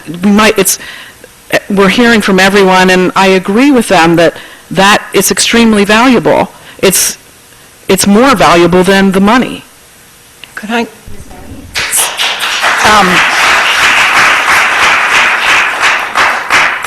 I don't think I can be as eloquent or passionate as Jenny. That was terrific. But Patrick, I think my concern is, given the hour, and this is a new thing that I'm trying to get my head around, I can commit to you that I absolutely would work with you to think through these issues, but I can't commit. I hope you will support this, and I'm happy to go back and work with you to think about, in our budget, are we being as smart as we can be in terms of where we're allocating? But I also reject the premise that has to be, that we need to pit recreational use with passive open space, and that we go down that path. But, I would commit with you to saying, are we maximizing how we're leveraging these funds and doing that going forward? But I don't know what kind of commitment we can give you tonight that would give you the comfort on that, because I don't think I could responsibly give you a commitment at 10:30 when I've just heard this idea. I do understand. I guess one other thing I'll say is that 1.9 from this project, which is part of the 2.3 total balance, would be paid back to Princeton over several years. In the meantime, there is the carrying cost of that money, which is somewhere in the neighborhood of $65,000 or $70,000 a year at a very low interest rate. So in terms of the costs to the community, or foregoing any revenue from development, any tax revenue from development, and I know we've heard people assert that is net negative. I actually don't agree with that. I think relatively low-density development there is unlikely to be net negative for us. In fact, I think it's likely to be net positive. It's the cost of maintenance, which maybe the town bears, maybe Friends of Princeton Open Space or private groups bear, or maybe it's some shared responsibility, and it's the carrying cost here.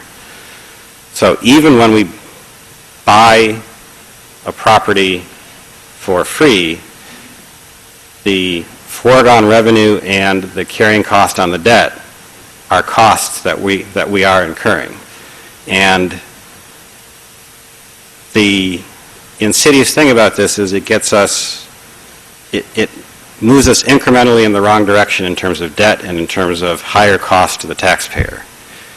And the challenge, backing up, where I started and why I started pushing on this as hard as I did, myself as hard as I did on this, is because as a town, we've got multiple priorities. Open space and preserving the environment is one. Another one is diversity. And the best we can do up here to improve diversity, besides some specific programs targeted at the people most in need, is to also try to keep costs as low as possible. And we've been working hard at it. But this is an example where I don't think we're doing that. And I think the way we've allowed the debt to build up on open space, and also the way we've hamstrung the way we use the open space funds, both contribute incrementally toward a higher tax burden on people, and at the bottom end, contribute incrementally to people being unable to afford to live here. I recognize it's all small moves at this point, but I want all of our small moves to go in the right direction. And I am trying to find a way to both support this and push us in what I think is a more financially sustainable direction over the long term. And I don't think I can do that without a change from business as usual in the way we've funded open space and the way we've thought about our budget for that. Well, yeah, while people are mulling this over, I would like to make a few comments about this. I think everyone who's spoken tonight has made very good points, both in the audience and on the dais. I think there's, no one can argue that this is a very valuable piece of property. You can see on the map that it's important from its location and that it would join other open space properties, and those are things that we look for in acquiring open space. But at the same time, Patrick is absolutely right on the finances, and Bernie as well. We've talked about trying to move away from funding everything through debt, and essentially by not using the money, this money that we would get anyway, this 1.7, could go into the general fund and could be used to pay off our principal and interest of the previous loans that we have, freeing up a lot of current income to do other projects that would be valuable for our open space. But I want to go back to my original notes, and I want to thank our community partners who've offered to contribute their scarce resources to this endeavor, and I want to thank the county and Friends of Princeton Open Space, the New Jersey Conservation Fund, the Watershed, and Transco. I want to acknowledge the work of the staff in putting this together, and I want to thank Wendy Mager for her willingness to meet with me and help me grapple with the financing of the Green Acres funding.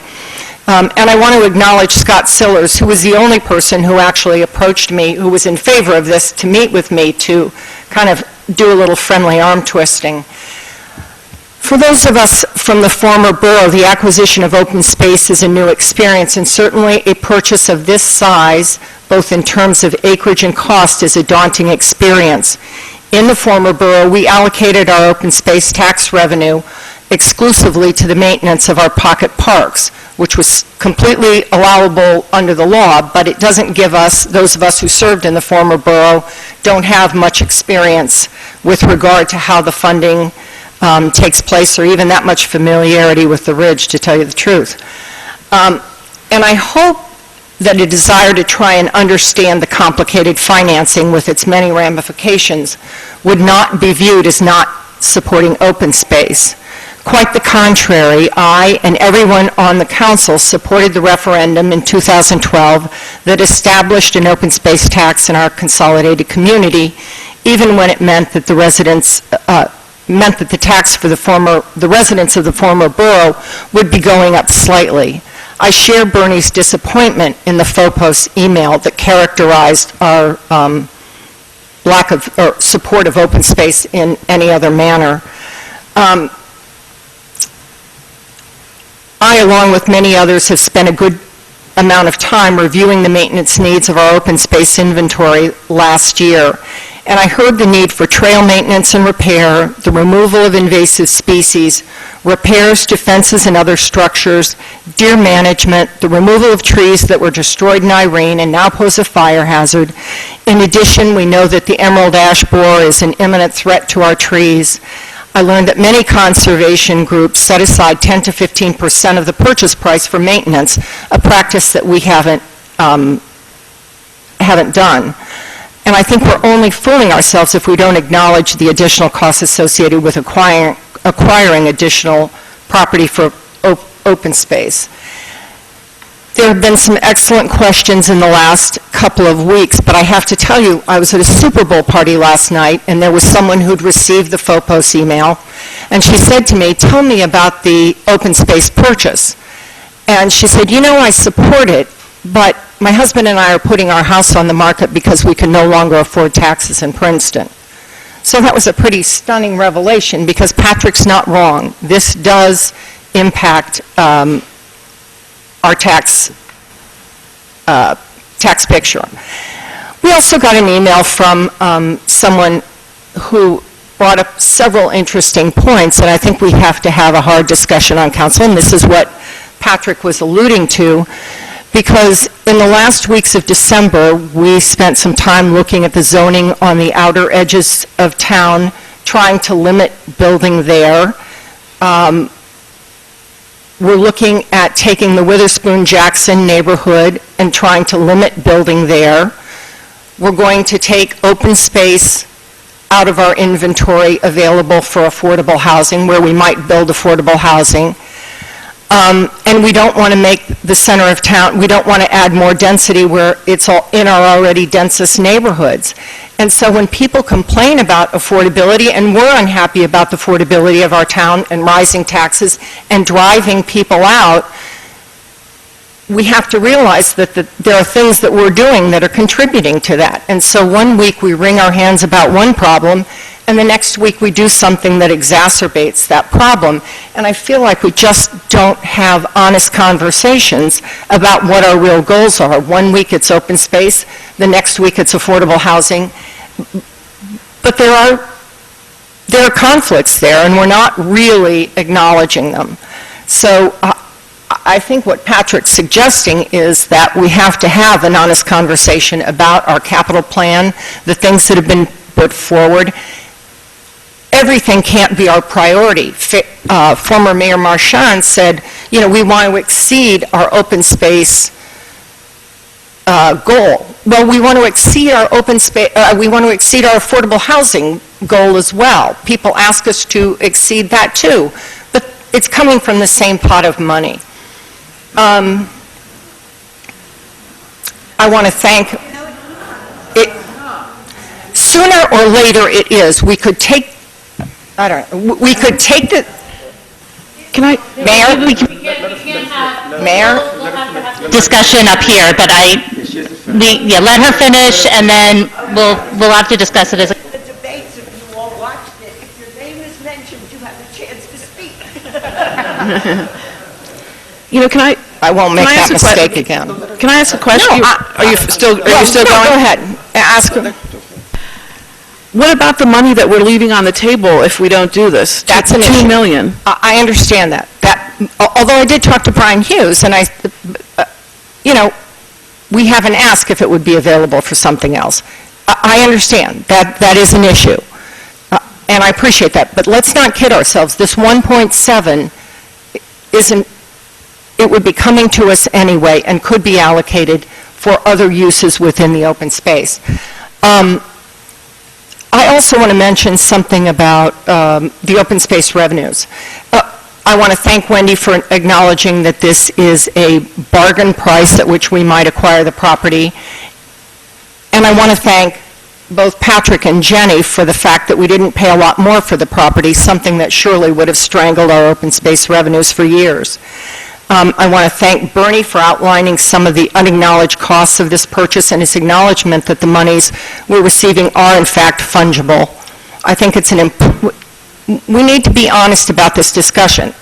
And I don't think that we've been perfectly clear in the past. I don't know if we want to go back and there's more you want to say about your proposal. I hate to get into a situation where we're pitting projects against each other, but...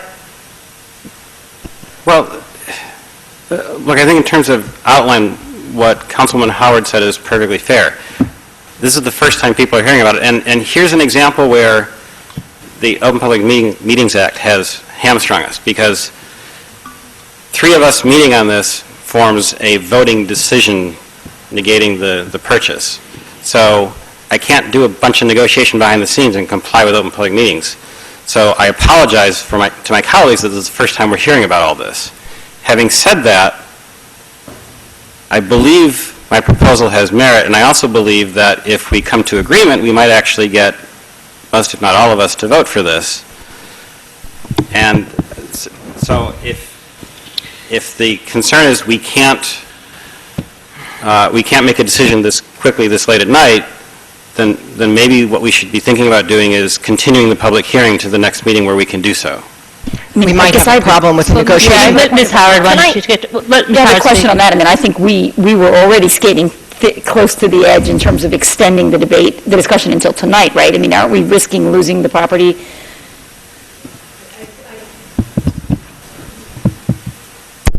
Mark can confirm this. I think that the closing's actually been pushed out to March 15th, so you sold... March 15th, the closing's been pushed out. They couldn't hear. Yeah, March 15th. Don't hold me to that, but that's... Somebody's shaking his head. Do you have March 15th. personal knowledge of the closing? Or are you just shaking your hand? Do you have personal knowledge of the closing? All right. Could I... Yeah, just Ms. Howard. It seems to me we've raised really important issues about the budget, and there are a lot of things we can and should be talking about. I mean, should we have a hiring freeze? Should we not take on any new projects? I mean, some fundamental stuff that we should discuss when we have time. But Patrick, I'm just worried that we haven't fully fleshed out your. I mean, I'd like to put those on the table, like even more serious. We're at that point where we need to be talking about some serious things like that, right? But yours, I need to hear it more fleshed out, I guess. I don't know whether it's I need you to restate it or, Can I say something about next year's operating, the open space fund for next year? We're going to be spending something like $592,000, was that the number from this morning? $592,000 in principal and interest. Yeah, that of our, we collect about $1,175,000 in open space tax revenue. We are going to be spending almost half of that on principal and interest in 2016.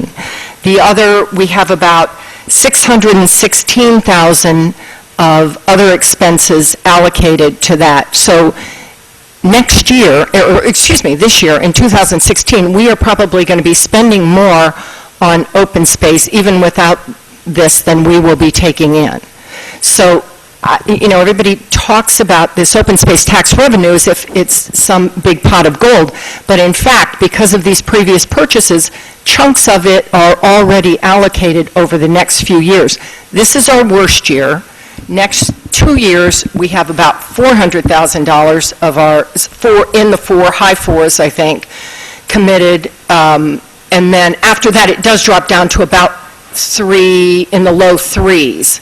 But that's every year. We're in the $300,000 out of our $1.175 that we are committed to paying principal and interest from these previous purchases. No, I think, I'm glad you raised that. That is a good point, but I'm comfortable with that because I think this is such a seminal property. I mean, I think that's the issue, is that if you're investing in something that is so important and so critical, that yes, you have that kind of a bump, and then it does tie our hands. But I mean, I don't know whether we call it. I don't see a way out of this.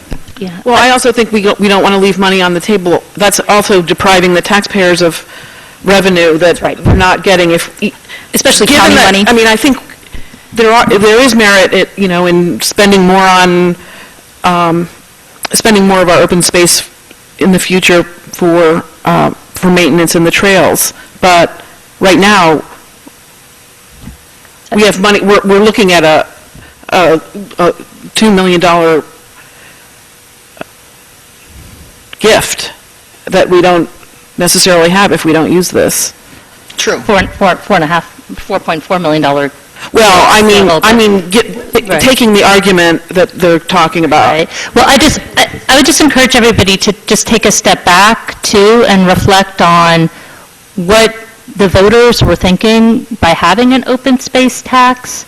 And I think part of it is that you want to have, the voters have said multiple times, both at the state level, the county level, and our local level, that they want to have money set aside that is protected from budget pressures from year to year. That's the reason why you're setting it aside.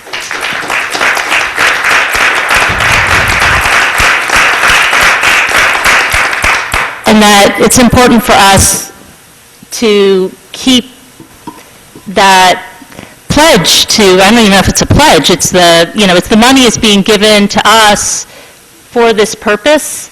I remember, for some of you who are around for when we did the community park pool, there was a discussion at some point. We could have used open space funds to help with the community park pool renovation, which is a very important project, and a project where we knew it was going to be expensive, and we were concerned about the money.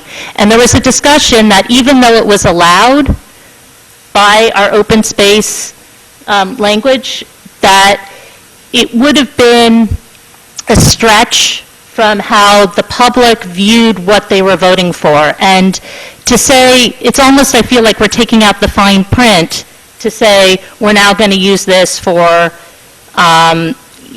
playing fields, or for something that the voters were not expecting. I think people are voting for this to set aside money for passive open space for the protection of our environment, and it's not for 2016, it's not for 2017, all of you said it so much better than I could, but it's really for our future, for the character of our town.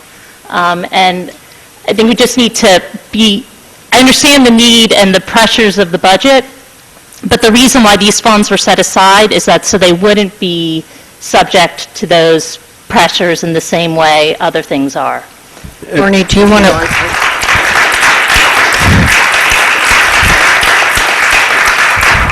I can't help but completely disagree with what was just said. Yeah. Conservation to me does not mean only acquisition.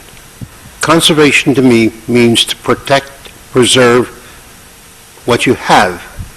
And if you're acquiring more, you must take on the preservation and conservation of what you're acquiring. We haven't been prepared to do that as a community. We've acquired a lot of open space, and many people have come before this council and have said, we need to do a better job of maintaining what we have. I don't question the sincerity of people who advocate for the acquisition of this particular tract on the ridge. It's important to you. But from where I look at it, it's important to me that we maintain what we have, we maintain it in a form that is usable and accessible by the people that live in the town so that they can enjoy it.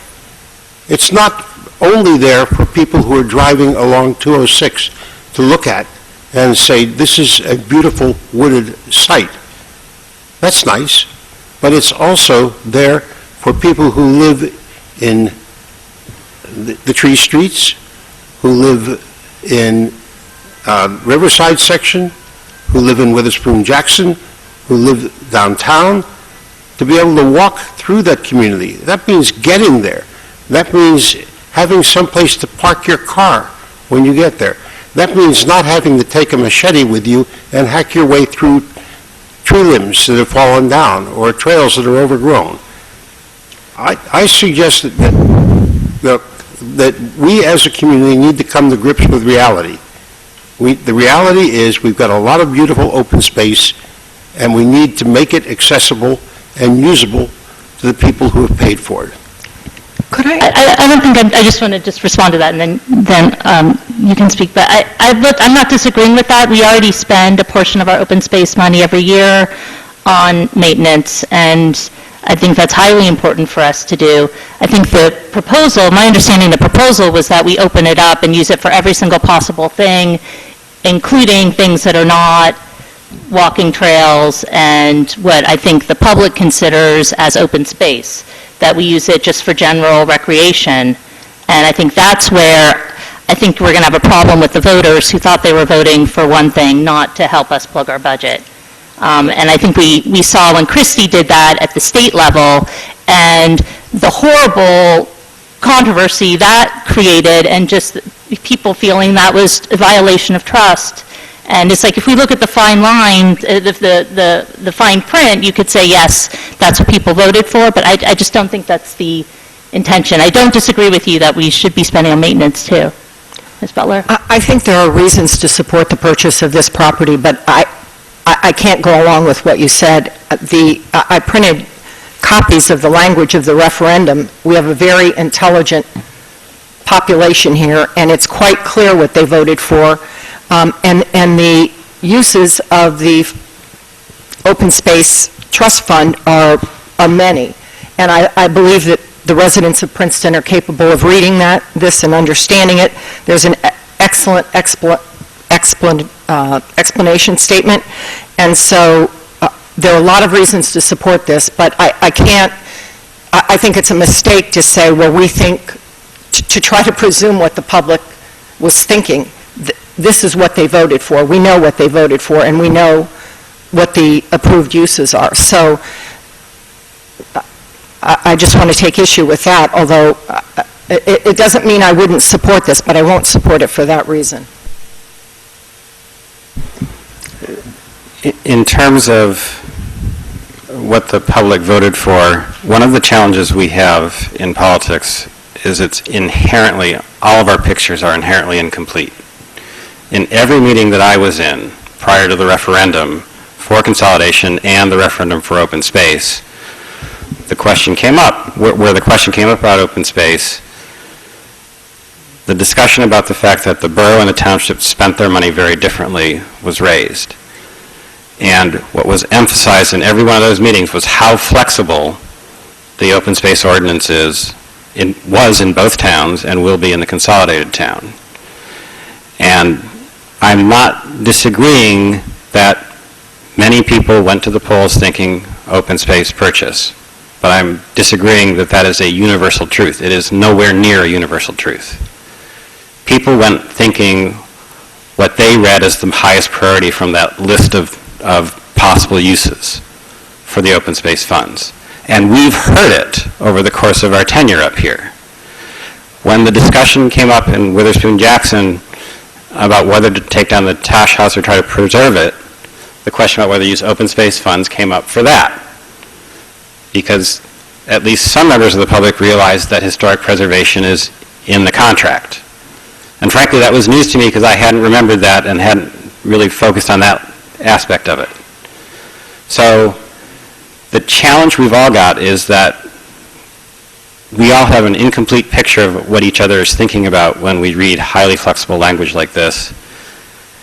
When I look at this and I look at the budget challenges we've got, I think we really have to move in the direction of using that money as flexibly as the law allows, or we're resigning ourselves to incrementally higher taxes, we're resigning ourselves to incrementally making the town less affordable.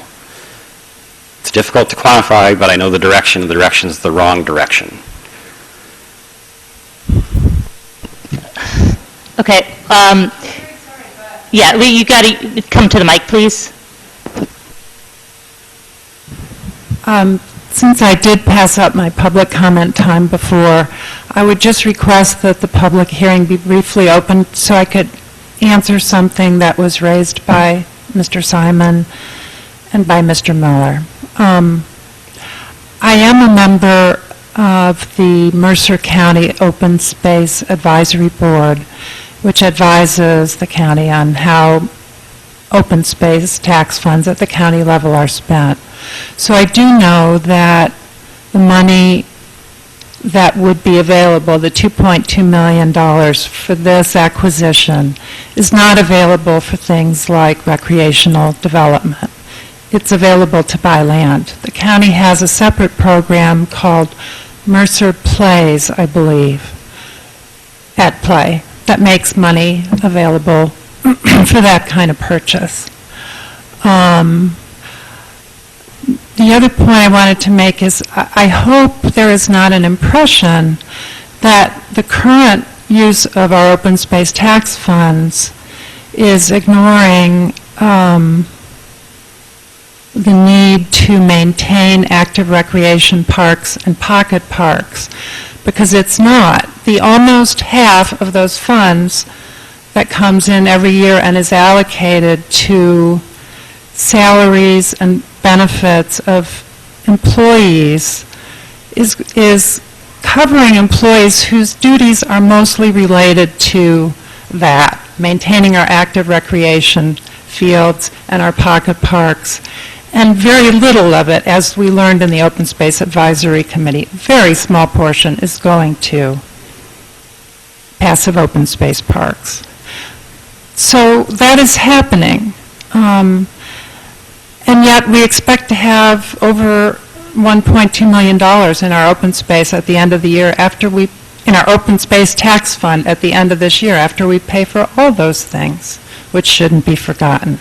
And finally, I want to say I'm sorry to Mr. Miller if I used a shortcut expression to characterize your position, but I think that's what I'm hearing tonight. And I greatly disagree that our existing parks aren't usable, don't have trails, and don't have parking. I'm sorry, I just don't think that's true, and that's not what I see, and that's not the data that we put together in the Open Space Advisory Committee when we were cataloging what facilities were available at all the different open space parcels we have acquired. Thank you.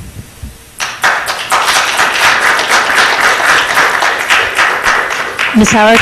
Well, we've had a spirited debate and tremendous community engagement, but maybe it's time, I would call the question. I would move the... Is there a second? So moved. Okay. It's been moved by Ms. Howard and seconded by Mr. Liverman. Madam Clerk, please call the roll. Ms. Howard? Yes. Ms. Crummiller? Yes. Mr. Miller? No. Mr. Liverman? Yes. Ms. Butler? Yes. And Mr. Simon? No. Mr. Simon, I'm sorry. Mr. Simon, I'm sorry, I didn't hear your vote. Motion carries. All right, thank you, everybody. Thank you, everybody, for coming, too. Appreciate it.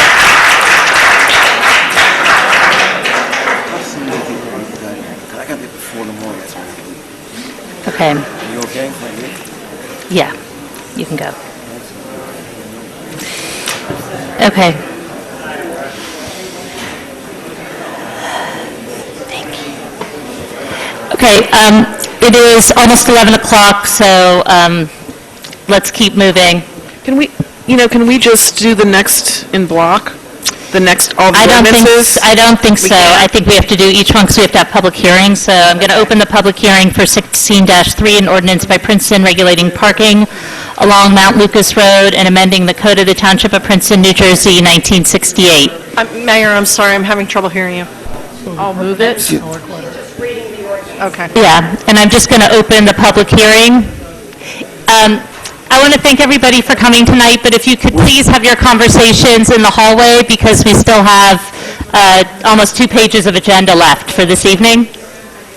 I'm sorry, we're still having a meeting. Celebrate out in the hallways. Thank you so much. Thank you. All right, so I would like to open up the public hearing on this ordinance. And seeing no one, I'll close the public hearing. I'll move it. It's moved by Ms. Crummiller. Second. And seconded by Mr. Liverman. Madam Clerk, please call the roll. Ms. Howard? Yes. Ms. Crummiller? Yes. Mr. Miller? Yes. Mr. Liverman? Yes. Ms. Butler? Yes. And Mr. Simon? Yes. Motion carries. And the ordinance passes unanimously. Next is 16-4, an ordinance by Princeton regulating parking along Prospect Avenue and amending the code of the Borough of Princeton, New Jersey, 1974. I'd like to open the public hearing for this ordinance. And seeing no one, I'll close the public hearing. Is there a motion? So moved. Second. It's moved by Mr. Simon and seconded by Ms. Howard. Madam Clerk, please call the roll. Ms. Howard? Yes. Ms. Cromiller? Yes. Mr. Miller?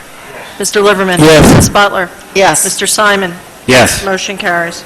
And this ordinance also passes unanimously.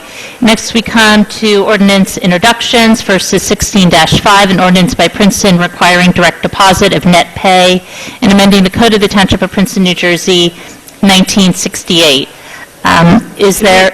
Can we move those 5 in block?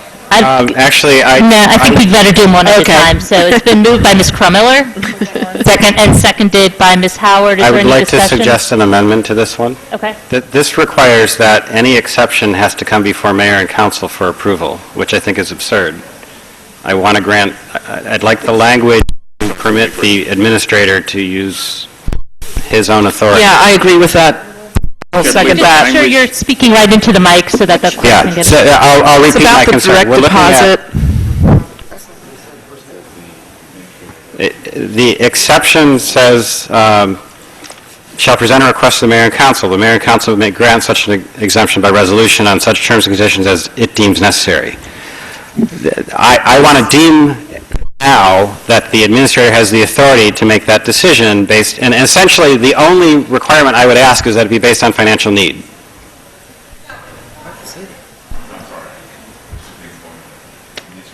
Sure. The direct deposit right now has an exemption clause, an exemption paragraph to it. The exemption paragraph requires the approval of mayor and council for any exemption. That is not what I thought we agreed on when we talked about it last time. That's a very I want sensible the amendment. administrator to have the authority to make the decision for the exemption, and the only guidance I'd like to give, and I don't even need to have it written into the ordinance, is that I would expect it to be based on financial need. That's a sensible, I'll second that amendment. That's fine. Do you need specific language for that? So that's the question. Do we need specific language? Do we want to take it and Well, bring it I back next time, or? Well, can I say, I don't even know if financial need has to be placed in there. What we were saying is if someone didn't have a relationship with the banking institution. If that's complicating things, I'm willing to withdraw that part of it. because And just say the It said administrator's judgment. discretion. Yeah, administrative discretion. Because I think it does,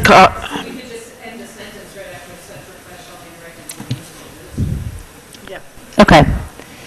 All right, and Patrick moves that amendment. Is there a second to the amendment? Second. Seconded by Mr. Liverman. Madam Clerk, please call the roll. Ms. Howard? Yes. Ms. Cromiller? Yes. Mr. Miller? Mr. Liverman? Yes. Ms. Butler? Yes. And Mr. Simon? Yes. Motion carries. Okay, and then the question for council is, we can have the public hearing for this ordinance on February 29th. If anybody would like it moved to the first meeting in March, we can. Otherwise, we'll have it on February 29th for the public hearing. Okay. Next is 16-6, an ordinance by Princeton establishing a youth advisory committee and amending the Code of the Borough of Princeton, New Jersey, 1974. I have a... Go ahead. Well, I have a couple of questions Should on we move this it one. and second it first, then? I'll move it. Well, Moved by Ms. Howard. Second. And seconded by Mr. Liverman. There is a reference in here to a department I didn't realize we had, and The youth, yeah, so that's the department that Gary supervises, which is Corner House and... When did we change the Human name of Services. that? I think that's his title, right? That's, unless the name got garbled. It's the department, what's it, the Department of Youth, Health, and Community and Community Services? Health? I think it happened a year ago when that personnel action happened. That the title of the department was changed? Yeah. Okay, that's news. There's another bit in here, if I can get to the ordinance. It talks about these kids meeting. Do we not, it didn't appear to me that that this ordinance requires that an adult be present, and I would think that we would want to make it so that an adult would be present. Well, there's the adult members of the... Right, but it looks like that the kids what are the meeting requirements? It just struck me that I think we would want to say, Right, so my suggestion based on what you just said would be the quorum section, C3. A quorum shall consist of more than 50% of the student members currently appointed, plus at least one adult member. yeah, Okay, yeah, we want... that's fine. We don't want those little rascals meeting without adult supervision. Well, maybe that doesn't constitute a quorum, maybe because they're not voting. The adults aren't voting. None of the adults are voting? No. No, but I think that So maybe we it's just not want a to separate. quorum, but I think somehow we want to say that... Right, but maybe that's To not the have- right, maybe that's not the right place to add it as a definition of what a quorum is. I just have to find it here. All meetings shall consist of one adult? Yeah, there should be at least one member present for all meetings, one adult member present for all meetings. Adult liaison, I suppose. Adult liaison, there you go.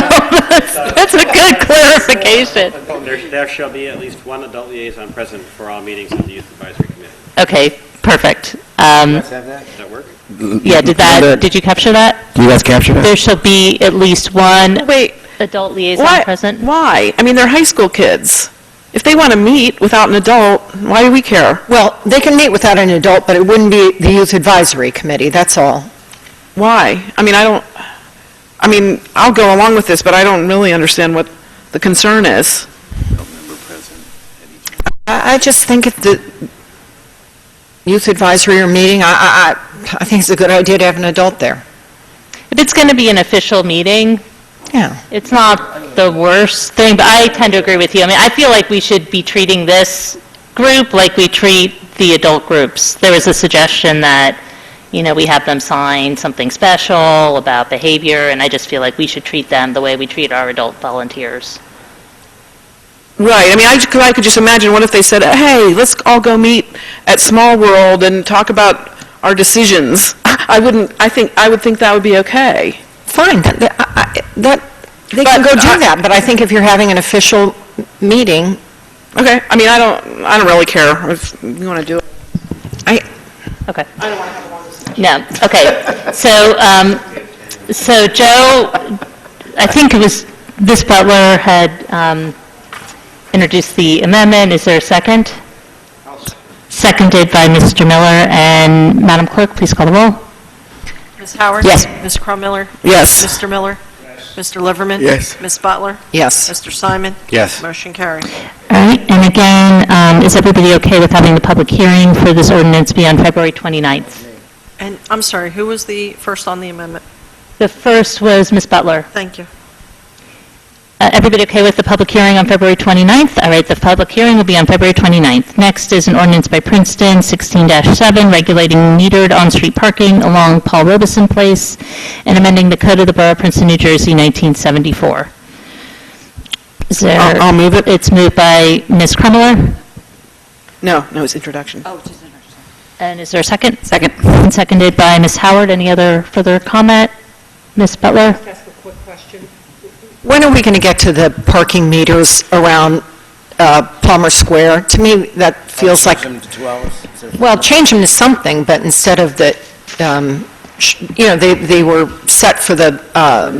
For the library, correct. No, for the post office. Sorry. Right. We can start working on the ordinance and have it for probably the meeting in March. Okay. I have reached out to the parking enforcement officers on that issue to see what recommendation they had. We have a handicap space as well as the 30-minute spaces. So I'll incorporate that into the ordinance. Thank you. Madam Clerk, please call the roll. Ms. Howard? Yes. Ms. Crum-Miller? Yes. Mr. Miller? Yes. Mr. Liverman? Yes. Ms. Butler? Yes. And Mr. Simon? Yes. Motion carries. And again, is the public hearing on February 29th satisfactory with everybody? Okay, the public hearing will be on February 29th. Next is 16-8, ordinance by Princeton pursuant to NJSA 40A 12-3 to acquire a permanent, non-exclusive easement for a sidewalk and retaining wall on Block 7004, Lot 1, Princeton Tax Map, 11 State Road, for the not-to-exceed amount of $4,300. I'll move it. It's moved by Ms. Krummeler and seconded by Ms. Howard. And Mr. Simon? Can I ask for a trivial amendment? Can we take away the third zero after the decimal point? Every word appears in this ordinance.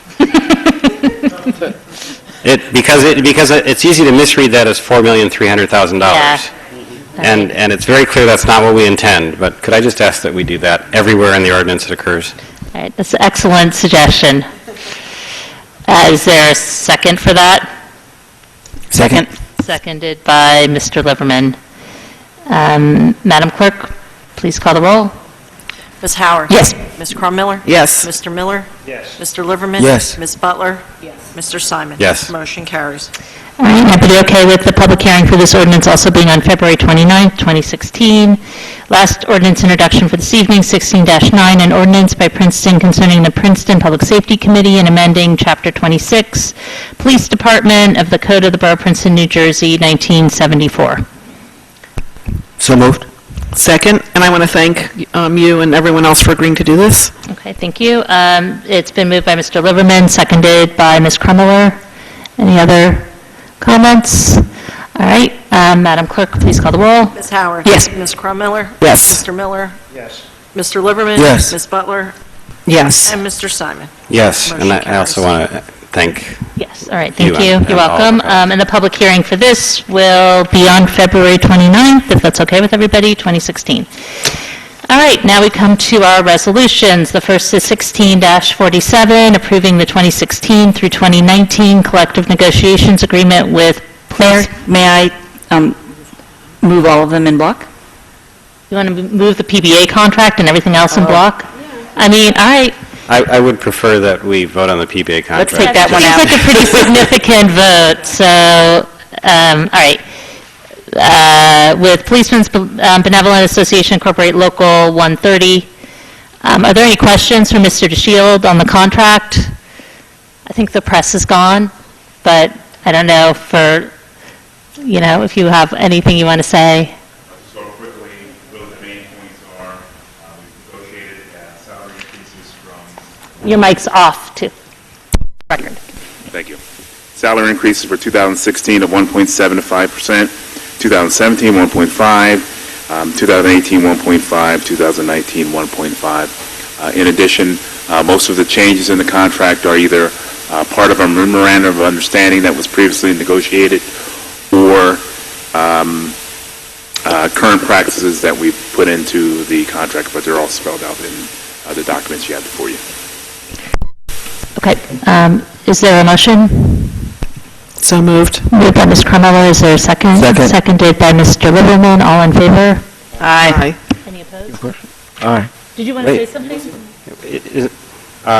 Yeah, I basically had one quick question, which is, if I'm reading this correctly, we should expect our overtime to go up a little bit because we've increased the rate.